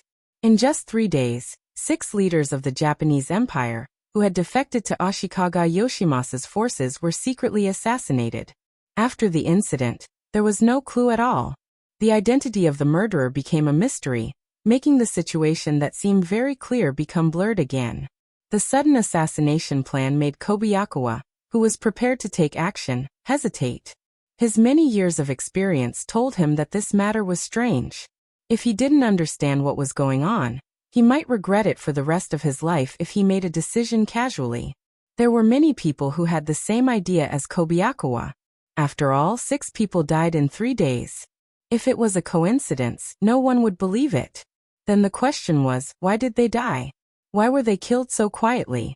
Considering that these 6 people were born in different places, had different levels of power and influence, and were quite different in age, they all had one thing in common, which was that they had all opposed Ashikaga Yoshimasa. Now they had changed to support him, which was very scary. Could it be that their action of going back on their words angered someone? From the looks of it, to be able to kill 6 people without leaving any evidence behind, just this point alone was not something an ordinary person could do. Could it be the Flatwell Field? After all, this person had stayed by the side of the emperor. More importantly, he was born in a ninja family. With such an inheritance, it was not strange that he could do such a thing. But could it really be him? Was he trying to warn others? The Flatwell Field, who was being speculated by everyone, was also secretly sad at this moment in Echu Prefecture of Hokuriku. The assassination was really not his doing.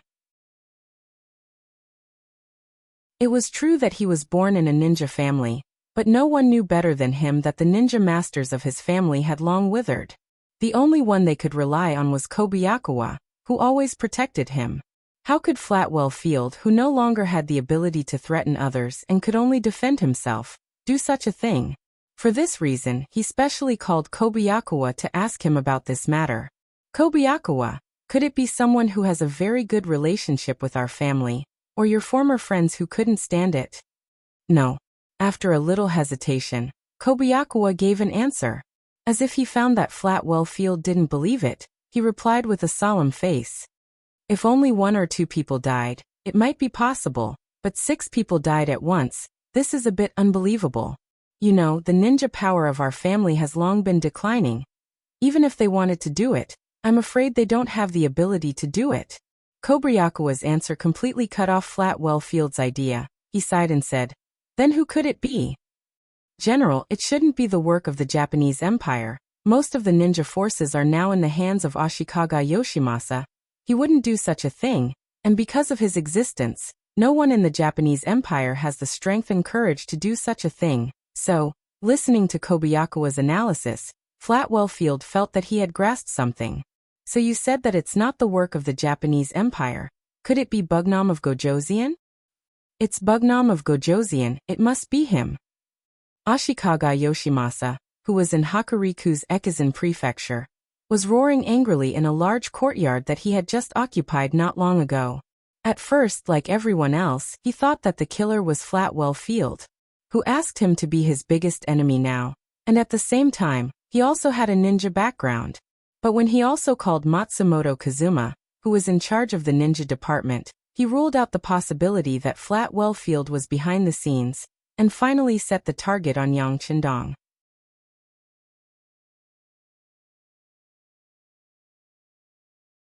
Chapter 1087. To be honest, after the eunuch sent by the Emperor of Baiming announced the imperial edict, Ashikaga Yoshimasa had been waiting for Yang Chendong to negotiate with him.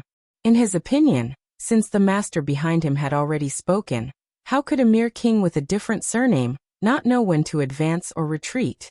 Then shouldn't he return the Shanyang path, and even give up the Shihai path that he first occupied? Yang Chendong was a king with a different surname, and he was a king with a different surname with some strength. But so what? In Ashikaga Yoshimasa's eyes, since the Emperor of Baiming had spoken, even the most powerful subjects had to back down. The imperial power of the great Ming dynasty was supreme, and he had never heard of a subject who dared to openly oppose it. Even if they wanted to rebel, they would have to think of all kinds of reasons, and then act in the name of protecting the king. This was the impression that the Han people had left on Ashikaga Yoshimasa. In a country that always followed morals and paid attention to propriety, justice, integrity, and shame, it was very difficult for a great hero to appear. Even if one appeared by chance, if he didn't follow the rules, it wouldn't take long for those who envied him to gang up and kill him. He had almost forgotten about the 5-star army that he no longer regarded as a match for. However, the sudden assassination of 6 people made him understand that this Bugnam of Gojoseon didn't seem to be afraid of the imperial power of the great Ming dynasty. At least, he was far more confident than he had imagined.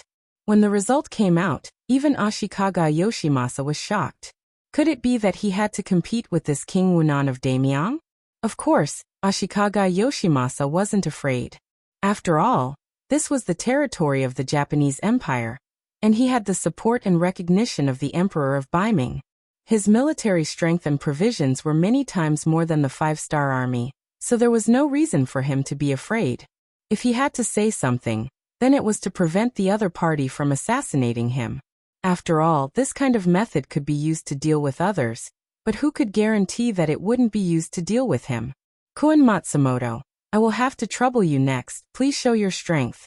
If someone really dares to make a move against this great general, let them know that there are still the most powerful ninjas in the Japanese Empire. Since he had been praised, Matsumoto Kazuma really didn't have a reason to refuse.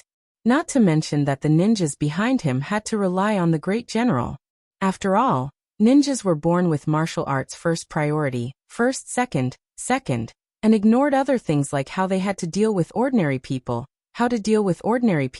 and how to accumulate enough money to pay enough money for training and daily expenses. Now that the great general had spoken, Matsumoto Kazuma immediately nodded and said, "Hai, please rest assured, there will be no mistakes in your safety." Ashikaga Yoshimasa nodded with satisfaction, then turned his attention to how to deal with the opposing forces in the flat well field. In his opinion, this was the most urgent thing to solve. As for the 6 people who were killed, they were just some nameless pawns, and they couldn't change the overall situation. After he calmed down the civil strife in the Japanese Empire, the five-star army, as an outsider, would no longer need to stay here, so they would have to leave. It was naturally Yang Qindong's idea to kill them, and it was the Wolf Fong Special Forces that did it. When this Wolf Fong Special Forces was first established, they were set to complete beheadings and various other urgent tasks. However, killing 6 unsuspecting leaders of the Japanese Empire didn't take much effort. Coupled with the complete information from the intelligence department, it wasn't as simple as killing chickens, but in short, it wasn't that difficult. Today, the five-star army was still stabilizing the Nankato area. Yang Qindong knew very well that without a stable rear, once they fought with the enemy, it would be a terrible thing, so the army couldn't move yet. Even so, the Wolf Fong Special Forces and the Ghost Shadow Assault Team came in handy at this moment. Continue to issue orders to them, let Wolf Fong and Ghost Shadow cooperate well, and make them stand out. Sigh, we still don't have enough people. Yang Qindong sighed and said to Beta Persei beside him. Beta Persei liked to see the young master's domineering aura. After he laughed, he went out to find the reporter, Wang Shan. A new bloody storm unfolded one by one in the following time. After the 6 people were killed, on the 4th day, 2 more leaders who publicly supported Ashikaga Yoshimasa were killed. On the 5th day, 3 people were killed, and on the 6th day, 2 more people were killed. When the news continued to spread, not only did the forces who had originally said that they would stand up to support Ashikaga Yoshimasa stop all their actions, but some of the forces who had publicly supported Ashikaga Yoshimasa actually shouted slogans against it. But they just shouted. They didn't mean to attack the forces of the great general. Instead, after shouting, they went into hiding like a turtle. Smart people could see at a glance that they were just doing this to save their lives. It was just a gesture. But this gesture was enough to give Ashikaga Yoshimasa a headache. The deaths of those people were like slaps to his face, which made him feel ashamed and furious at the same time. They're going too far. Koen Matsumoto, please send experts to check how those people died. I really don't understand. Don't they know how to be vigilant?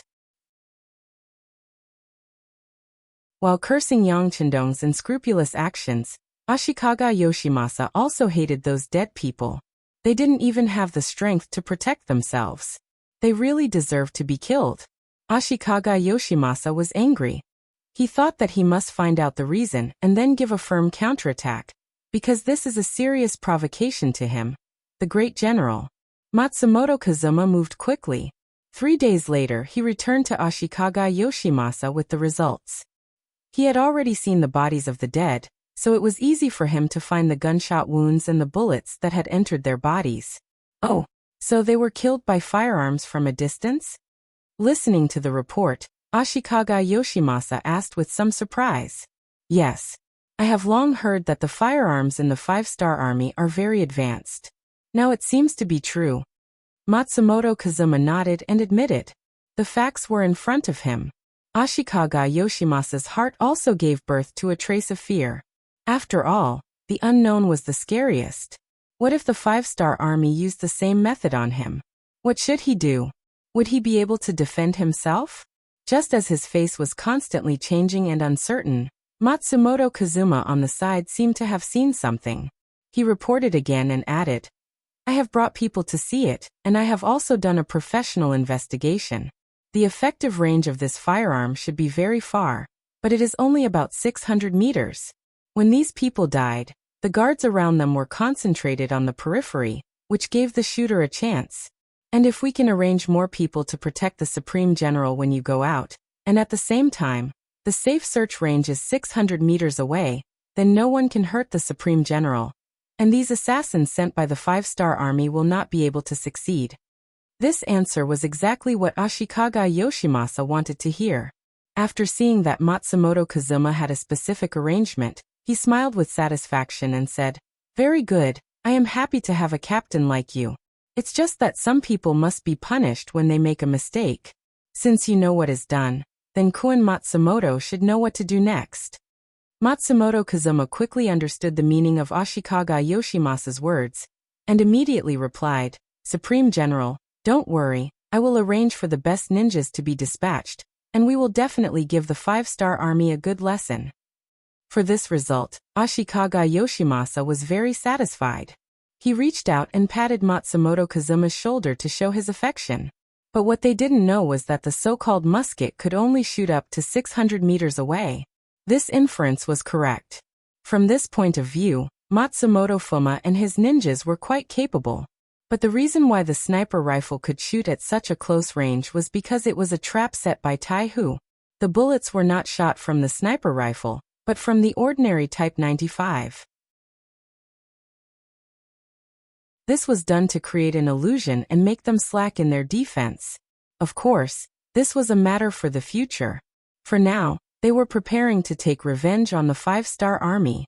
Under Matsumoto Kazuma's personal selection, Kitamura, Yui Suzuki, and Kazuma were selected to be the hidden ninjas of the Mountain Sun Path.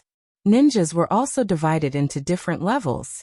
From bottom to top they were trainee ninja, genin, chunin, jonin, and special ninja. Sending out 3 special ninjas at once was already the limit of what Matsumoto Kazuma could send out.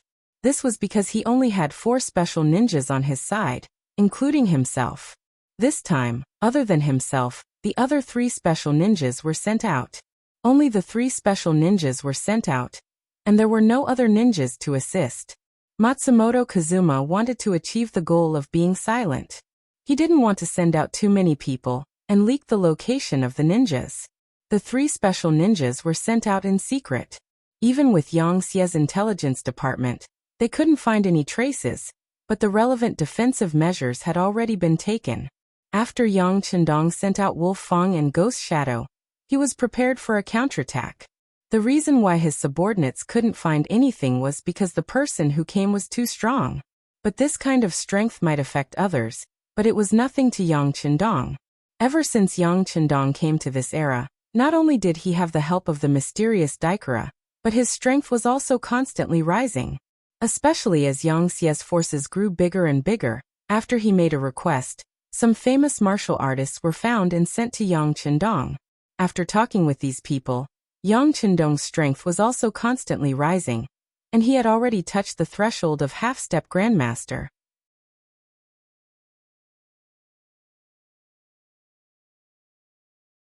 Chapter 1088. At this time, Yang Chendong's perception of the outside world was more sensitive than before, especially his perception of danger. That kind of wonderful feeling could not be described with words. That wasn't the only aspect of his improvement. The strength and speed of his attacks had also improved by quite a bit. At the very least, when he fought with Yang Air and the other dragon guards, he was much more relaxed. Often, the moment he attacked, the dragon guards, who were known to be 1 in 1,000, would be unknowingly knocked to the ground. With such an improvement in personal strength, Yang Chendong was not only not afraid of the possible revenge of Ashikaga Yoshimasa, but also had a sense of eagerness. Another 10 days had passed, and the settlement of the young people in the Shanyang path was finally completed. The non-human people who were sent over from the various provinces were allocated to their own fields according to their population. Some businesses had also started to be established, and things that were closely related to the people such as grain stores and salt stores were also opened one after another. This had greatly stabilized the local situation and the hearts of the people. Not only that, the 4th Division and the 7th Army, who were ordered to come, had also arrived. After a short day of rest, they could accept the mission and attack the Japanese army at any time. A large number of rice grains were also being transported to the island on the transport ships. Young Chendong put on the appearance of a protracted war. In fact, the Japanese Empire, which had a population of 12 million, was worth some effort. What Yang Chendong wanted was the population base here. If used well, it would become an excellent reserve warehouse for soldiers, which would solve many of his problems with the source of soldiers. Because of the geographical advantage, the Japanese Empire could be isolated in a corner. No matter what changes happened in the outside world, the development of the Japanese Empire could be carried out in an orderly manner. This could be seen from the fact that they had a population of 12 million, although they only had an area of less than 380,000 square kilometers. For example, Siam, which had been occupied by Yang Chendong, had an area of more than 510,000 square kilometers, but in terms of population, it was only 7 to 8 million. Naturally, considering his hatred for this ethnic group, Yang Chendong did not rule out the possibility of using large firearms. Once he was angry, so what if he accepted fewer soldiers? He would teach this ethnic group, who bullied the weak and feared the strong, a lesson and let them know that they were just a small branch of Huaxia. Even if he wanted to take action, he would need a valid reason. After all, the previous peace treaty was still there. Yang Chendong already had a plan for this. He knew how to lead the outbreak of this war, but before he started, there was one more thing he needed to solve, and that was the killer sent by Ashikaga Yoshimasa. Although there was no evidence, and there was no information about the other party, Yang Chendong judged others by himself. He believed that Ashikaga Yoshimasa was not a person who was willing to suffer in silence, so the killer should have been sent out long ago. It was just that the action was secretive and had not been discovered. It didn't matter. Huaxia had a long history, and it was very famous in the art of war. It had been translated into many languages, and this time Yang Chendong used one of the 36 stratagems to lure the snake out of its hole. Beta Persei, go out for a walk with the young master. Yang Chendong had a relaxed expression as he changed into a loose green robe. Go out for a walk? Beta Persei's expression changed in an instant. He followed Yang Chendong every day, and he knew very well that Ashikaga Yoshimasa could send killers for revenge at any time. It was said that the commanders of the 5-star armies and above had extra protection around them. Then, as the leader and the core of the army, shouldn't Yang Chendong stay in the tent to be safe? Taking the initiative to go out was tantamount to asking for trouble. At this moment, Beta Persei stood still. Beta Persei's behavior was seen by Yang Chendong, but he didn't say anything. Perhaps he had already guessed that this would be the result, so he just smiled and then walked towards another big tent with Junko. Yang Chendong not only wanted to go out for a walk, but also wanted to take Junko with him. Did he really think that the ninjas of the Japanese Empire were vegetarians? Beta Persei panicked and wanted to dissuade him, but just as he moved, Yang Chendong's voice came from the other side. If you want to stop me, then stay in the big tent and guard the base camp. With just this sentence, Beta Persei became hesitant. It seems that Yang Chendong is a very democratic person, and he is willing to listen to everyone's opinions on some issues. In his words, 3 cobblers are better than 1 zhuge. This is also one of the reasons why everyone speaks in military and political meetings. Knowing the temper of the 6th young master, everyone has their own opinions, and once a good opinion is adopted, isn't it equal to entering the eyes of the 6th young master? At the same time, Yang Chendong is also stubborn on some things. If he decided on something, it would be very difficult for others to stop him. At the very least, it was not something that Yang Heir alone could do. Thinking that if he can't stop him, even the qualification to follow him will be deprived, Beta Persei obediently closed his mouth, but when Yang Chendong went to call Junko, he called the first guard Captain Chiovi and ordered him to send some of the most elite people to follow the young master. Beta Persei and Chiovi were already prepared, and what happened next was as they guessed. Yang Chendong didn't choose to take too many Longwei, including Junko, her maid Miko and Captain Kobayashi. There were only a dozen people in total, including Beta Persei and Captain Chiovi.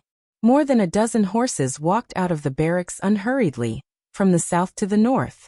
The location chosen by the 5-star army was Misako Prefecture, and a little north from here was Boma Prefecture, which was the border between Shanyang-do and Ping, and Beijing. The north of Misako Prefecture belonged to Boki Prefecture and Imban city of Shanin-do. It was the junction of the three places, and usually the public security was somewhat chaotic. Yang Chendong and the others chose a place called Shine Mountain at the junction of the three places. It was said that it was warm in winter and cool in summer, and the climate was pleasant, and the environment was good. Yang Chendong took Junko out to enjoy the scenery, and also to relax during the war. Junko was very happy that Yang Chendong was willing to come out to play with her. She was as lively as a little girl on the horse. After leaving the barracks, her bell-like laughter could be heard all the way, spreading far and wide in the empty mountains. Yang Chendong looked at Junko's performance, and his eyes were full of a doting smile. He seemed to be in a good mood, but no one noticed the caution in his eyes from time to time, and the tension of his muscles.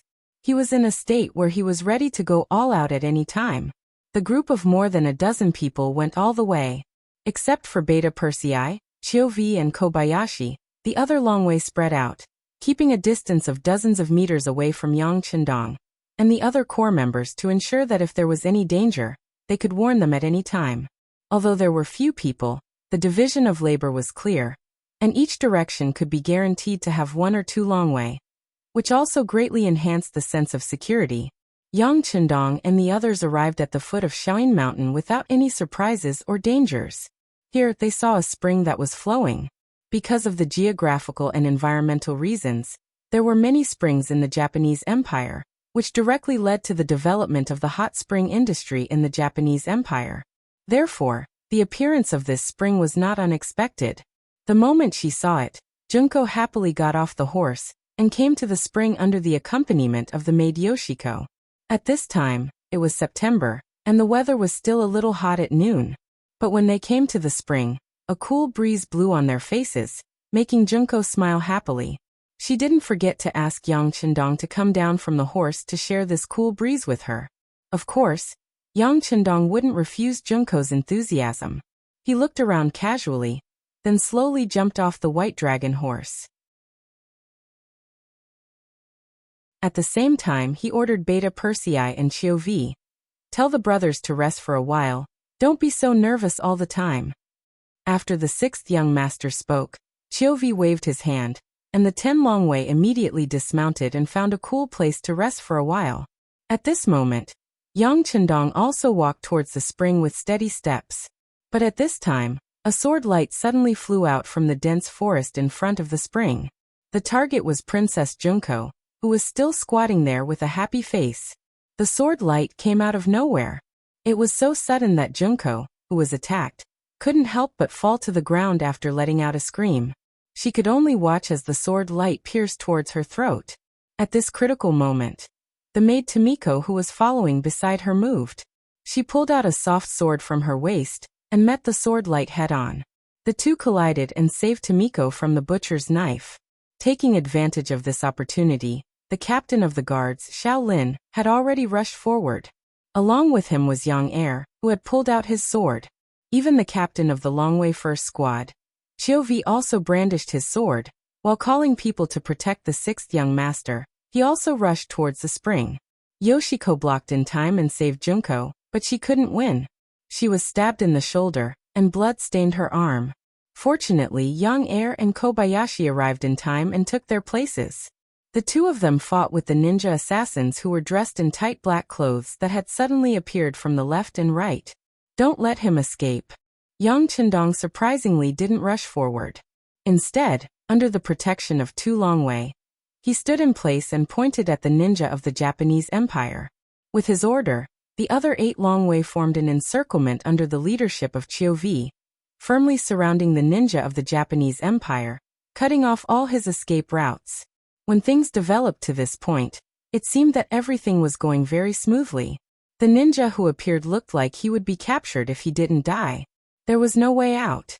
Especially under the full counterattack of Beta Persei and Kobayashi, the two of them gradually gained the upper hand.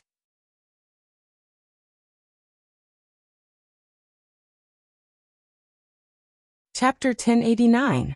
Whoosh! Just when everyone's attention was focused on the spring, another sword light suddenly appeared. Unexpectedly, it went straight for Yang Chendong, who was standing 30 meters away from the spring. The appearance of the sword light did indeed catch everyone off guard. At least the 2 Longwei who were protecting Yang Chendong were not fully prepared. Just a moment ago, their eyes were still on the spring. Who would have thought that a new sword light would appear, and the target would be them? However, no matter how sudden the sword light was, the 2 Longwei instinctively blocked in front of Yang Chendong with their swords. They only had one goal. Even if they had to die, they could not let the 6th young master get hurt. Otherwise, they did not deserve to be a member of the Longwei. Get out of the way. The 2 Longwei instinctively wanted to use their bodies to block the 6th young master and complete their mission. Because of their panic, they were a little unsteady and exposed a flaw in their defense. Yang Chendong, who was protected behind them, saw this scene clearly. So at the critical moment, he shouted and pushed the 2 Longwei who were blocking in front of him gently with his palms. This push made the 2 of them walk around the gates of hell. At the last moment, they did not use their bodies as shields. However, while Yang Chendong saved the 2 Longwei, he also exposed himself to the sword light. He watched as the cold sword essence pierced towards his throat. Chiovi, who had already turned his attention to this dangerous scene, saw it. He was so nervous that his heart almost jumped out of his chest. If anything happened to the 6th young master, even if he was only slightly injured, he would not be able to atone for his sins. And once he was stabbed by this sword, he was afraid that it would not be as simple as a small injury. If something really happened to him, he would become Yang Xie's sinner. Thinking of this, Chiovi shouted and desperately rushed forward. He only hoped that the 6th young master's injury would be less serious, so that even if he died, he could die with a smile on his face. Everyone was stunned, and Junko, who had been rescued, cried out in alarm. The sword was getting closer and closer to Yang Chendong's throat, and there was no way to dodge it. Yang Chendong looked very calm in the face of this fatal sword strike. There was no trace of panic in his eyes. When the sword was less than half a fist away from his throat, he suddenly jumped up and retreated, as if he had been pulled by a wire and was shooting a movie. The ninja who attacked didn't expect such a result. He was even prepared that Yang Chendong would dodge, and if his first attack failed, he would make the second attack. But he didn't expect that this person could retreat in the air. This was many times more difficult than moving in the air. At least with his strength he could not do this. The ninja of the Japanese Empire was chasing, and Yang Chendong was retreating. The 2 of them were in a stalemate. Seeing this scene, Chiovi breathed a sigh of relief. At the same time, he also accelerated his pace. He wanted to catch up and then give a fatal blow to the ninja of the Japanese Empire. Chiovi was still running forward with all his strength. There were 6 Longwei beside him.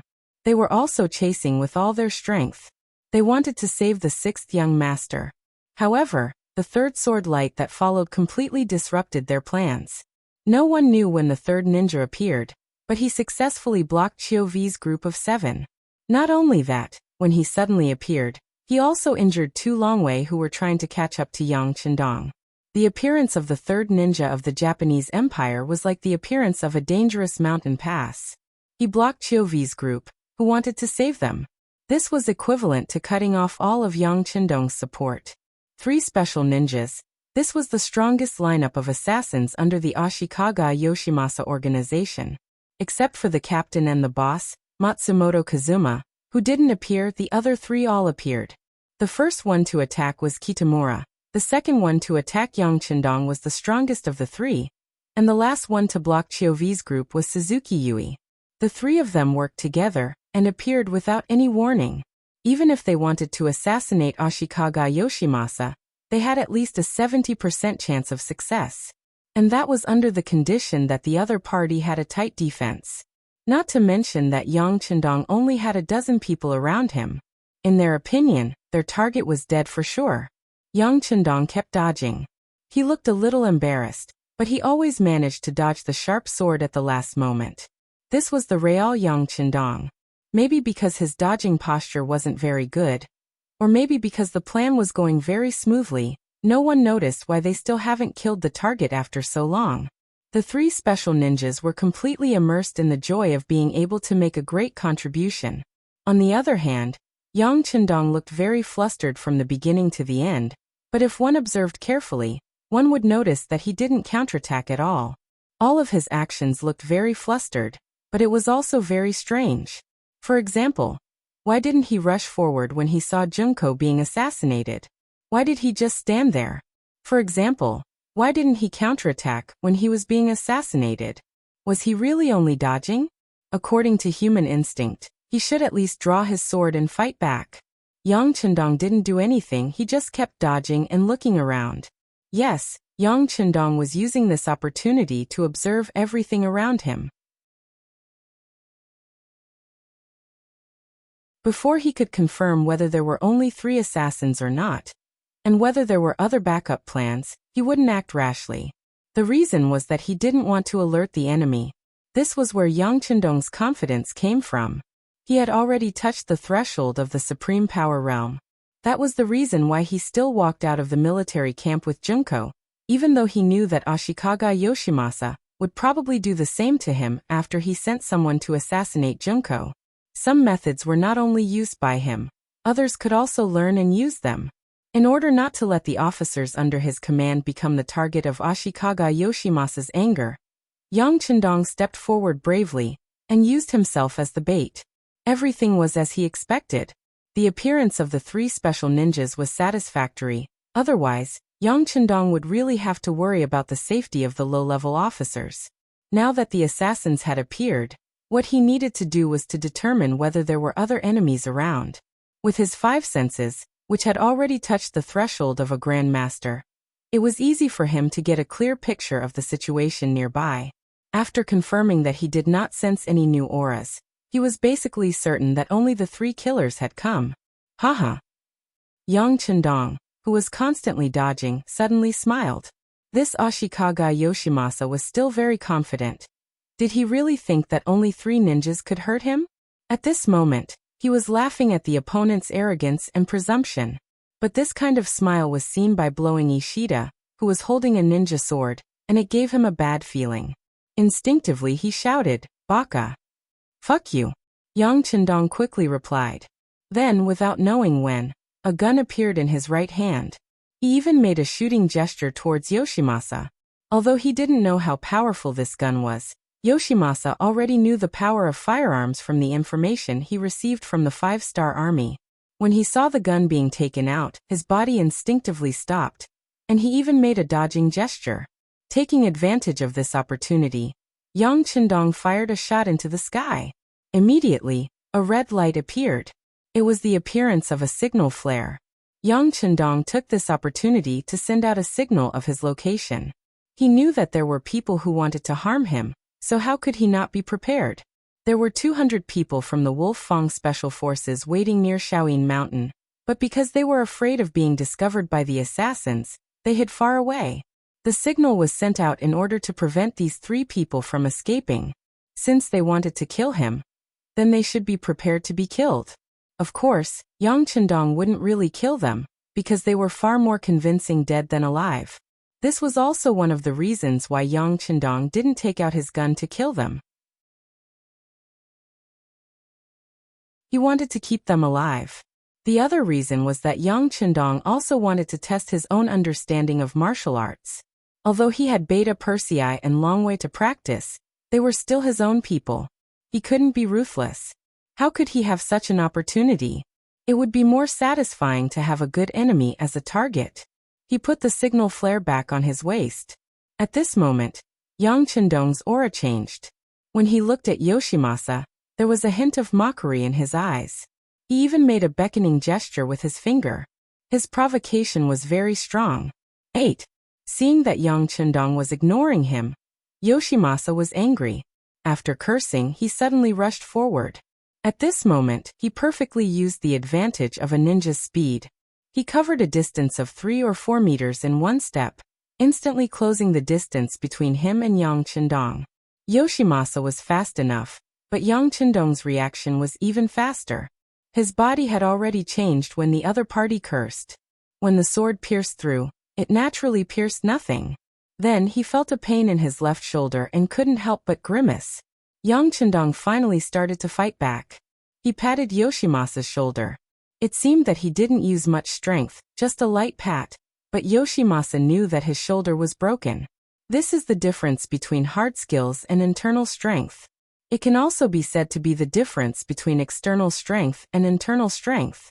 At Yang Chendong's level, although he couldn't use a branch as a sword to fight against all things, he could still turn his strength into internal strength and hit it out.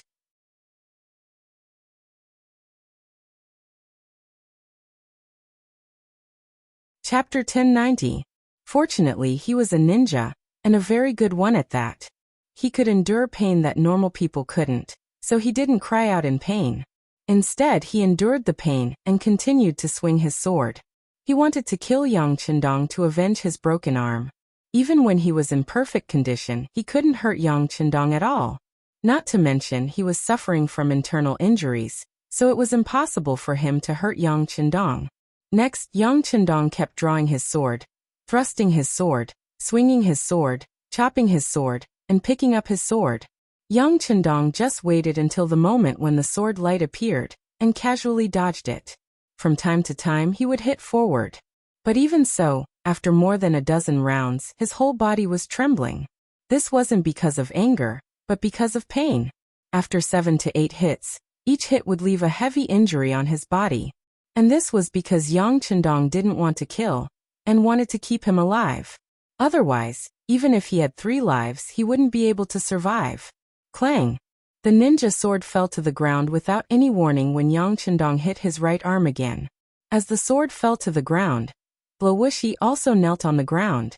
At this moment, he felt that his whole body was falling apart. Every movement required a lot of effort and strength.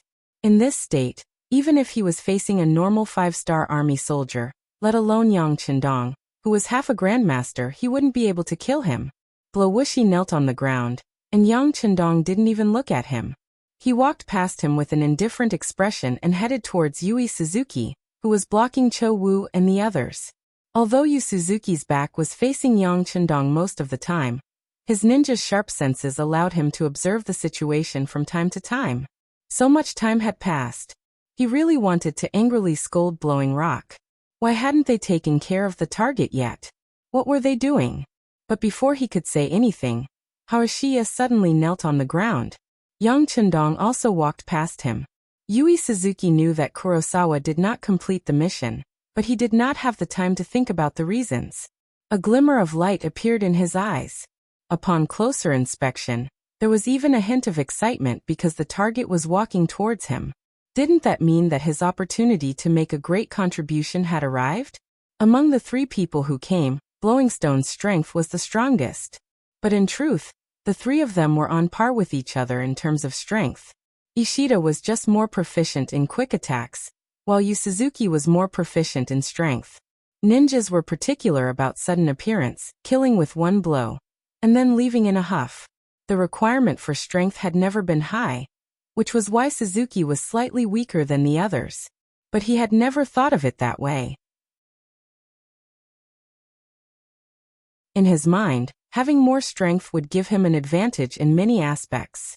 For example, if both of them attacked with the same sword, the one with more strength would obviously have the advantage. This was also the reason why he did not want to submit to Blowingstone. He always thought that if he chose to be a samurai, he would definitely be much stronger than Blowingstone. But in some things, just thinking was not enough. One needed to prove everything with facts. In Yui Suzuki's eyes, Yang Chendong's approach was an opportunity to prove herself. He suppressed the excitement in his heart, and acted as if he was still fighting with Chiu and the others. He acted as if he did not notice Yang Chendong's approach and left his back to him. Closer. 10 steps, 8 steps, 5 steps, 3 steps. When he was only 3 steps away, Yu Suzuki suddenly turned around and slashed with his ninja sword. Under the support of his powerful strength, the sound of wind whistling could be heard. At this moment, Yu Suzuki was confident that even if there was a tree in front of him, he would be able to cut it in half. You're courting death. Yu Suzuki suddenly gave up on him and the others and attacked the sixth young master, causing Chiu and the other Longwei members to shout. They shouted and slashed at Yu Suzuki's back. Yu Suzuki acted as if he did not hear them. In the eyes of a ninja, there was only the mission. As long as the assassination mission was completed, what was a little injury? On the contrary, it was a military medal that could be used to prove one's strength. With excitement in his eyes, the ninja sword slashed across Yang Chendong's neck. At this moment, Yu Suzuki's face revealed a smile. It was the excitement and joy of completing the mission, but more than that, it was the joy of proving one's strength. The sword flashed and slashed across Yang Chendong's neck. This scene also shocked Chiu and the others who were rushing over. The sixth young master had actually been injured under their protection right under their noses. Based on this alone, their lives as dragon guards had come to an end. From now on, not only would they no longer be envied by others, but they would also have to live with shame for the rest of their lives. This was something they did not want to see. At this moment, they only wanted to kill Yu Suzuki, so what if they had to pay with their lives? At least, they could use their deaths to prove their loyalty. Several blades slashed at him from behind, and Yu Suzuki was already prepared to dodge. After all, he was a ninja, and his reaction speed had always been very fast. But what happened next made him stop for a moment. And it was this moment that gave Chiu and the others the opportunity to attack, causing him to suffer several blade wounds and fall to the ground. There was only one reason why Yu Suzuki stood there like a fool. After the sword was slashed, there was no resistance, and no blood was spilled. It was as if he had slashed through the air, but he clearly saw the sword slashing through the target's throat. What the hell is going on? No one knows, and no one will know. What is the limit of Yang Chendong's speed right now? Because just now, because his speed was too fast, there was actually an afterimage. That ninja sword was just an afterimage, but because it was too fast, it actually gave people a very real feeling. Yang Chendong, who used his extreme speed, appeared next to Yu Suzuki, but he didn't take the opportunity to attack. Chiu and the other Longwei ninjas had already attacked. He already knew the result. Leave him alive. After saying those words, Yang Chendong had already leaped over here and quickly rushed towards the last ninja, who was standing at the entrance of the North Village. Kitamura's strength wasn't bad. Not only did he injure Kobayashi, but he also forced the other two Longwei ninjas to retreat. If Beta Persei hadn't been pestering him, he would have already left this place. With only Beta Persei as his opponent, Kitamura was very relaxed. Speaking of which, in terms of overall strength, Kitamura wasn't Beta Persei's opponent. For example, when it comes to fighting on the battlefield, they weren't even on the same level. In other words, Beta Persei's Kung Fu was an open strategy, focused on opening and closing. On the other hand, Kitamura's Kung Fu was a conspiracy, focused on speed, accuracy, and surprise attacks. When a hero meets an assassin, it's easy to imagine that the former would be very aggrieved, having a feeling of powerlessness. Beta Persei was like that. Although he was already using a lot of strength, every time he was about to press down on his opponent, Bei Quenku only needed to increase his speed to dodge nimbly and return to safety. He could even pose a certain threat to Yang Er. On the battlefield, Yang Er had followed Yang Chendong to this day. Everywhere he passed, there were piles of bones of the enemy. All of them were pointed at by the weapons, and no one could stop them. But when facing an opponent like Kitamura, who didn't want to fight him head-on, he felt powerless. This made him unable to help but yell to vent his grievances. While Beta Persei was yelling and shouting like he was going crazy, Kitamura continued to fight while paying attention to the changes in the battlefield. Especially when his target was killed, Chua Shirshir knelt on the ground without any warning. Then, after a brief moment of shock, Yu Suzuki was injured by Longwei and subdued on the ground. All of these changes happened so quickly that it was completely beyond Kitamura's imagination. Just as he was wondering what was going on, Yang Qindong, dressed in green, was already 5 meters in front of him. Although there was still a distance of 5 meters between them, the North Village entrance could already feel the presence of danger from the pressure. After 2 of his companions were subdued, he already knew that this mission was impossible to complete. What he needed to do now was to leave this place immediately. Puff! A white smoke suddenly appeared without warning, and then Kitamura, who was standing between Yang Qindong and Beta Persei, suddenly disappeared into thin air. It was as if no one had ever been there. The scene in front of him shocked Beta Persei. He had only heard about ninjas before, but this was the first time he saw what happened. On the other hand, Yang Qindong's face didn't change at all. As early as in his previous life, in order to complete various missions, he had fought with ninjas more than once. But at that time, technology was extremely advanced, and the ninja's advantage had gradually declined. A single sentence could decide everything. Can a person be faster than a bullet? Especially with all kinds of surveillance equipment, all kinds of special glasses, it was very difficult to hide in thin air. But now, the ninja's method of hiding using light and sound waves was very powerful. At least, Yang Qindong needed some time to find the other party's trace. Fortunately, it was daytime, and there wasn't much cover. With his extraordinary experience, Yang Qindong quickly locked on to the direction. Suddenly, he pointed to a big tree 10 meters away from the spring and said, "He's there, hiding in the tree."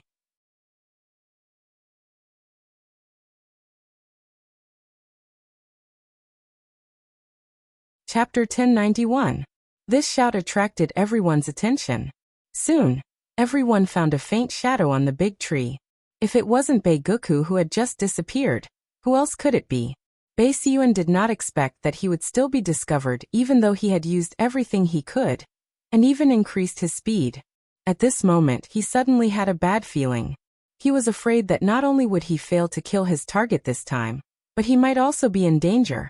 Knowing that both of his companions had been captured, he had to leave.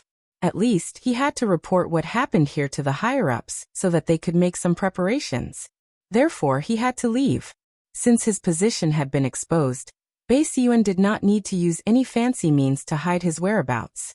He simply jumped from this tree to a nearby tree, looking like a gibbon. "Chase, we can't let him escape." Beta Persei saw that Bei Siyuan wanted to escape. He angrily took out a Type 54 pistol from his waist and prepared to lead his men into the dense forest. No need. Beta Persei, who was about to leave, was suddenly stopped by someone. He was just about to curse when he saw that the person who stopped him was Yang Qindong. He stood there obediently. Then the young master's voice clearly entered his ears. "Don't worry, he can't run away." Yang Qindong said this because he had discovered something. With his powerful 5 senses, he had already heard footsteps coming from the dense forest. And there was more than one. Although those people were very careful, Yang Qindong still caught them. Since they could appear here at this time, they should not be enemies. Otherwise, they would have attacked them instead of choosing to be defeated one by one. There was only one possibility left, and that was the Langia Special Forces who had rushed here after seeing the signal flare. There were 200 Langia Special Forces, just to deal with a ninja in the forest where they were best at. Yang Qindong really had no reason to think that they could not catch him. What he had to do now was to stand there and wait for news. In less than a quarter of an hour, the sound of footsteps came from the dense forest. A burly man appeared in the lead. It was King Kong of the Wolf Fang. "Greetings, Liu Bai. We have already caught him. He is very fast and agile." Without any other choice, the team members could only use the crossbow. Both of his legs were pierced through. As soon as King Kong appeared, he gave a simple report of the situation. Then, 2 members of the team threw North Village entrance, who had been shot in both legs, onto the ground like dragging a dead dog. Hee. Seeing that the last killer was taken down, Yang Qindong was very happy. "Thank you for your hard work, brothers. Now do one more thing. Pull out all their molars immediately." Yang Qindong, who has long known the habits of ninjas, will never give the three people a chance to commit suicide. They are of great use. Their role was no less than that of an army of thousands. How could he let them die so easily? Yu Suzuki and the other two did have poison hidden in their mouths, which was used to commit suicide at the most critical moment. But because the matter hasn't reached the final moment, they still want to take the opportunity to see if they can escape, so no one thought of committing suicide. Who would have thought that Yang Qindong, who was clear about all of this, would make the first move and take away their last chance to commit suicide? At this point, the three of them had become meat on the chopping board, waiting to be slaughtered. The interrogation was handed over to Beta Persei. Yang Qindong took Junko's hand and returned to the five-star army's camp under the protection of Chiovi and the others. The three special ninjas were all captured by Yang Qindong. Especially after Shaolin, who was in the crowd, recognized the identities of the three people. The extent of the sixth young master's strength had become a mystery. Everyone only knows that if it's a one-on-one battle, no one can last more than 3 rounds against the sixth young master, and most people can't even last 1 round. They are also proud to have such a powerful leader. These days, Matsumoto Kazuma's life has not been good. He has undergone inhuman ninja training since he was a child. Not only is his physical fitness excellent, but even his mentality is also very good. But for some reason, he has been suffering from insomnia these days. This is something that has never happened to him since he was a child. The three people in the North Village haven't sent back a message until now, especially recently. They haven't sent back a single message, so he can't help but think about it. If he didn't consider the strength of the three people in the North Village, he would have thought that something happened to them. Will something really happen to them? After the problem appeared, Matsumoto Kazuma asked himself in his heart. It shouldn't be. The thought just appeared in his mind, but it was rejected by himself. The strength of these three people is comparable to his own. It's because he knows them too well that Matsumoto Kazuma doesn't believe that anyone can control them. Not to mention that the three people are very powerful special ninjas. If it's not the right time, they will never easily make a move. With the ability of the three of them, it's impossible for all of them to be caught. At least 1 or 2 of them can escape. It's because he knows them too well that Matsumoto Kazuma is so confident. If it's another commander, they may have already prepared for the worst. Matsumoto Kazuma has his own ideas and persistence, and even the pride of a ninja in his heart. As a parasitic ninja who has always been attached to other forces, he has always had an idea, that is, he hopes that one day he can break all the shackles, no longer rely on others, and he can stand on his own and stand alone. For this goal, I don't know how many seniors have worked hard and struggled for a lifetime, but in the end, no one has been able to do it. All of this has a lot to do with the special training of ninja. To become a qualified ninja, it takes not only hard work and effort, but also a mentality that requires one to be undistracted, not to be disturbed by everything, and to be able to devote oneself to it wholeheartedly. Only in this way can a truly excellent ninja be trained. It's just that people eat grains. How can they have no feelings and don't come into contact with worldly things? Just like ninjas, although their physical fitness is different from ordinary people, they still have to eat after all. They are not ascetics. In order to ensure physical coordination and absolute health, their requirements for food will only be higher. Otherwise, how can a malnourished person be trained for nearly 8 hours a day? And all of this requires money, a lot of money. And training ninja also requires a process, and for some people, this process is still very long. This has led to the fact that this is an industry with a large investment and slow results, and there are very few people who are interested in it. There are even fewer people who are interested and have enough financial strength and patience. This is also the reason why, with the financial resources of the Supreme General Ashikaga Yoshimasa, he can only train 4 special ninjas, and the entire Japanese Empire only has 5 special ninjas. It's really because the external conditions don't allow it, and it's not that ninjas don't have to do their best. It is precisely because the number of suitable ninjas is too small that they have become even weaker, so that they don't have enough confidence to speak in the face of any forces. In order to change this situation, Matsumoto Kazuma took the initiative to take the task of assassinating Yang Qindong, in order to make a bang, so that everyone can see the power of their ninja. But it was apparent that things weren't going as smoothly as he imagined. In order to save the ninja's face, Matsumoto Kazuma didn't dare to tell the Supreme General about the loss of contact with the Kitamura trio. In the face of Ashikaga Yoshimasa's urging several times, he didn't tell the truth. Perhaps because there is no progress, or perhaps because Matsumoto Kazuma's lack of confidence was seen in the eyes of Ashikaga Yoshimasa. Gradually he stopped putting his hope in the ninja, and didn't do anything to urge him. But the more this is the case, the more uncomfortable Matsumoto Kazuma's mood became. He felt a sense of abandonment. When a person is no longer valued by others and becomes a dispensable existence, all his dreams and ambitions will only get further and further away from the day of realization. So much so that Matsumoto Fujima became somewhat decadent, giving up the principles of ninja, and drinking all day long. On this day, Matsumoto Kazuma woke up drunk. Slowly opening his eyes, he found that he fell asleep in the hall. He couldn't help but shake his head with a wry smile. When did he become like this? Where did the previous righteous Matsumoto Kazuma go? He wanted to cheer up again, but when he thought of the Kitamura trio in his mind, there was no news, not even a little bit of news. The feeling of wanting to cheer up disappeared. If something really happened to them, would he be able to lead the ninjas to stand up again? If even the strongest ninja can't complete the task, then what hope does this organization have? What's the point of standing in this world? Shaking his head, Matsumoto Kazuma took a bottle of wine and poured it into his mouth. He wanted to use alcohol to comfort his wounded soul. Although the degree of wine in the Japanese Empire is not high, for him who has no experience in drinking, it is enough to numb his nerves.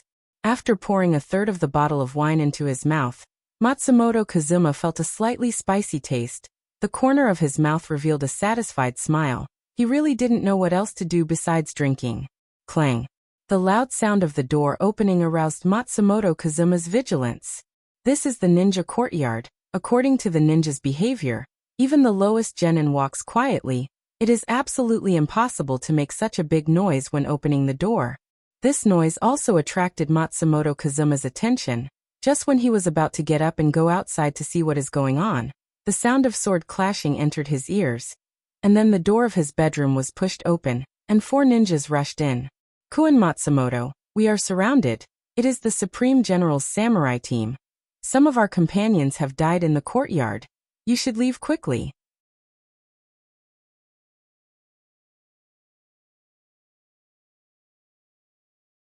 Chapter 1092. The Great General's Samurai Team? Matsumoto Kazuma's face changed. They are the elites of the Great General's Guard. How many people have tried to assassinate Ashikaga Yoshimasa? But they have been saved by this team.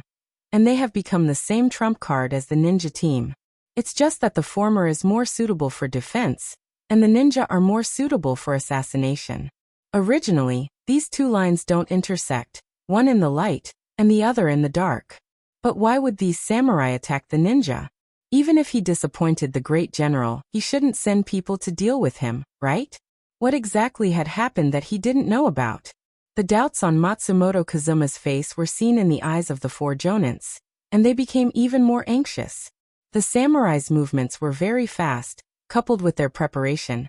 The ninja's team had already suffered a lot. If they don't escape in time, I'm afraid they won't even have the chance to leave this place. One of the jonins was so anxious that he ignored Matsumoto Kazuma, who was still immersed in his fantasy, and took the initiative to step forward and grabbed his arm and said, Kuren Matsumoto, leave here first. As long as you are still alive, there is still hope for our ninja. Yes, yes. The other 3 jonins also made a sound and tried their best to cooperate. No. I won't go. I want to have a good talk with them. Why do they want to attack our ninja? Does the great general know about this? Matsumoto Kazuma's temper rose. He thought that the samurai team's actions were private, because ninja and samurai are usually opposite, and the 2 sides have not seen eye to eye for a long time. He has reason to suspect that these actions are to vent their anger, because as long as the great general is not stupid, he should know that there is no benefit in killing him, and on the contrary, it will make the opponent laugh secretly. This kind of thing that hurts the family and makes the enemy happy, Matsumoto Kazuma doesn't believe that the great general will do it. So he went out to reason with the people who came. For this reason, he even broke away from the outstretched arm of the jonin on the side, pushed open the bedroom door and walked out. The courtyard that belongs to the ninja has long been designated as a training base, so the area here is not small. At this moment, the people here have long been fighting in a group. There are ninja corpses everywhere, and the air has long been filled with a pungent smell of blood. When Matsumoto Fuma walked out, he saw this scene. He also happened to see a samurai holding a bushido and slashing at a genin. Out of instinct to protect his companions, he jumped out and kicked the samurai's wrist, forcing him to retreat, and then he shouted, "What are you doing? Who gave you the right to attack? Ha ha ha, Koen Matsumoto, are you finally willing to come out?" The short silence was broken by a burst of laughter. A man, who is slightly taller than the ordinary people of the Japanese Empire, walked out of the crowd. He is 178 meters tall and has a strong aura. His appearance is very dazzling for the people who are less than 1.7 meters tall. The man walked out in large strides, and when Matsumoto Kazuma saw him, he couldn't help but stare at him and said, "Yamaguchi-kun, you came in person?" Yamaguchi Fukada, Ninja General Ashikaga Yoshimasa's bodyguard, and also the captain of the samurai team. He is one of the most trusted people of the ninja general. Oftentimes his appearance and actions could directly represent the supreme general, which was why Matsumoto Fuma was so surprised. Looking at Yamaguchi Fukada, Matsumoto Kazuma couldn't help but think, is all of this really the ninja general's idea? Yes, I came in person. Since Koen Matsumoto is here, can you ask your ninjas to stop first?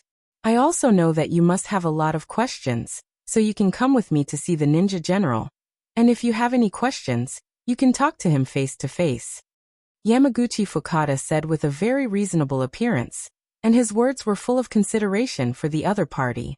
These words moved Matsumoto Kazuma. Although he is very sad about the hundreds of ninjas who have fallen to the ground and died, he wants to know the reason. So after hearing these words, he bowed deeply to Yamaguchi Fukada, who is more than 10 meters away, and said, "Thank you, Yamaguchi-kun. Since that is the case, I am willing to go with you to see the ninja general and make things clear." "Koen Matsumoto, you can't." The 4 jonin behind him shouted anxiously. Since the samurai has already made a move on the ninjas, this is originally the result of a fight to the death. How can they easily believe the other party? Enough, don't say any more. I believe in Yamaguchi-kun's character. I am willing to go with them to see the ninja general. Matsumoto Kazuma waved his hand. In order to show his sincerity, he also took out his ninja sword and handed it to a jonin behind him, then turned around to show that he has no more weapons. Matsumoto Kazuma's sincerity is already full, but Yamaguchi Fukada on the opposite side seems to be not satisfied. Instead, he said, "And the medicine bottle on your body, take it out. I don't want you to go to the ninja general and play tricks." The so-called medicine bottle refers to the auxiliary substance used by ninjas to perform ecstasy jutsu and other means. Just like a cloud of smoke, the ninja will disappear. This is the function of the medicine bottle. The thing inside can make light have a certain chemical reaction for a while, thus achieving the goal of helping them escape. Since they are old rivals, how can Yamaguchi Fukada not know what other things Matsumoto Kazuma has? So he said, "Okay, I will hand them all over." Matsumoto Kazuma was very cooperative, took out a porcelain bottle from his body, and handed it to the person holding the sword behind him. Then he looked at Yamaguchi Fukada in the distance and said, "Now there is no problem, right? You can take me to see the ninja general." "Okay. Koen Matsumoto, please." Seeing the other party so cooperative, Yamaguchi Fukada nodded with satisfaction, then made a sideways movement to lead the way. "Please." Matsumoto Kazuma said so very politely, then strode forward, straight toward Yamaguchi Fukada's position. His action also attracted the attention of the ninjas present. On the surface, Matsumoto Kazuma looked relaxed, but with every step he took, he was ready to make a move at any time. What he was thinking was not as simple as what he showed on the surface. Even at this moment, his whole body was tense. With a smile on his face, Yamaguchi Fukada let Matsumoto Kazuma approach. Until the distance between the two sides was only 1 meter. He still didn't have any intention to make a move. Instead, he turned around and really wanted to take him to see the ninja general. All samurai, listen to my order. Without orders, you are not allowed to attack anyone. Yes. The hundreds of samurai who had arrived all nodded in agreement. Then, one by one, they held their samurai swords in their hands. Thank you. Seeing that Yamaguchi Fukada was so trustworthy, Matsumoto Kazuma also breathed a sigh of relief. Then he also shouted loudly, all ninjas, listen to my order. Without orders, you are not allowed to attack anyone. Yes. Hundreds of ninjas also responded in unison. Each put down the katana in their hands, and some of the injured ninjas simply sat on the ground, then called their companions to bandage their wounds.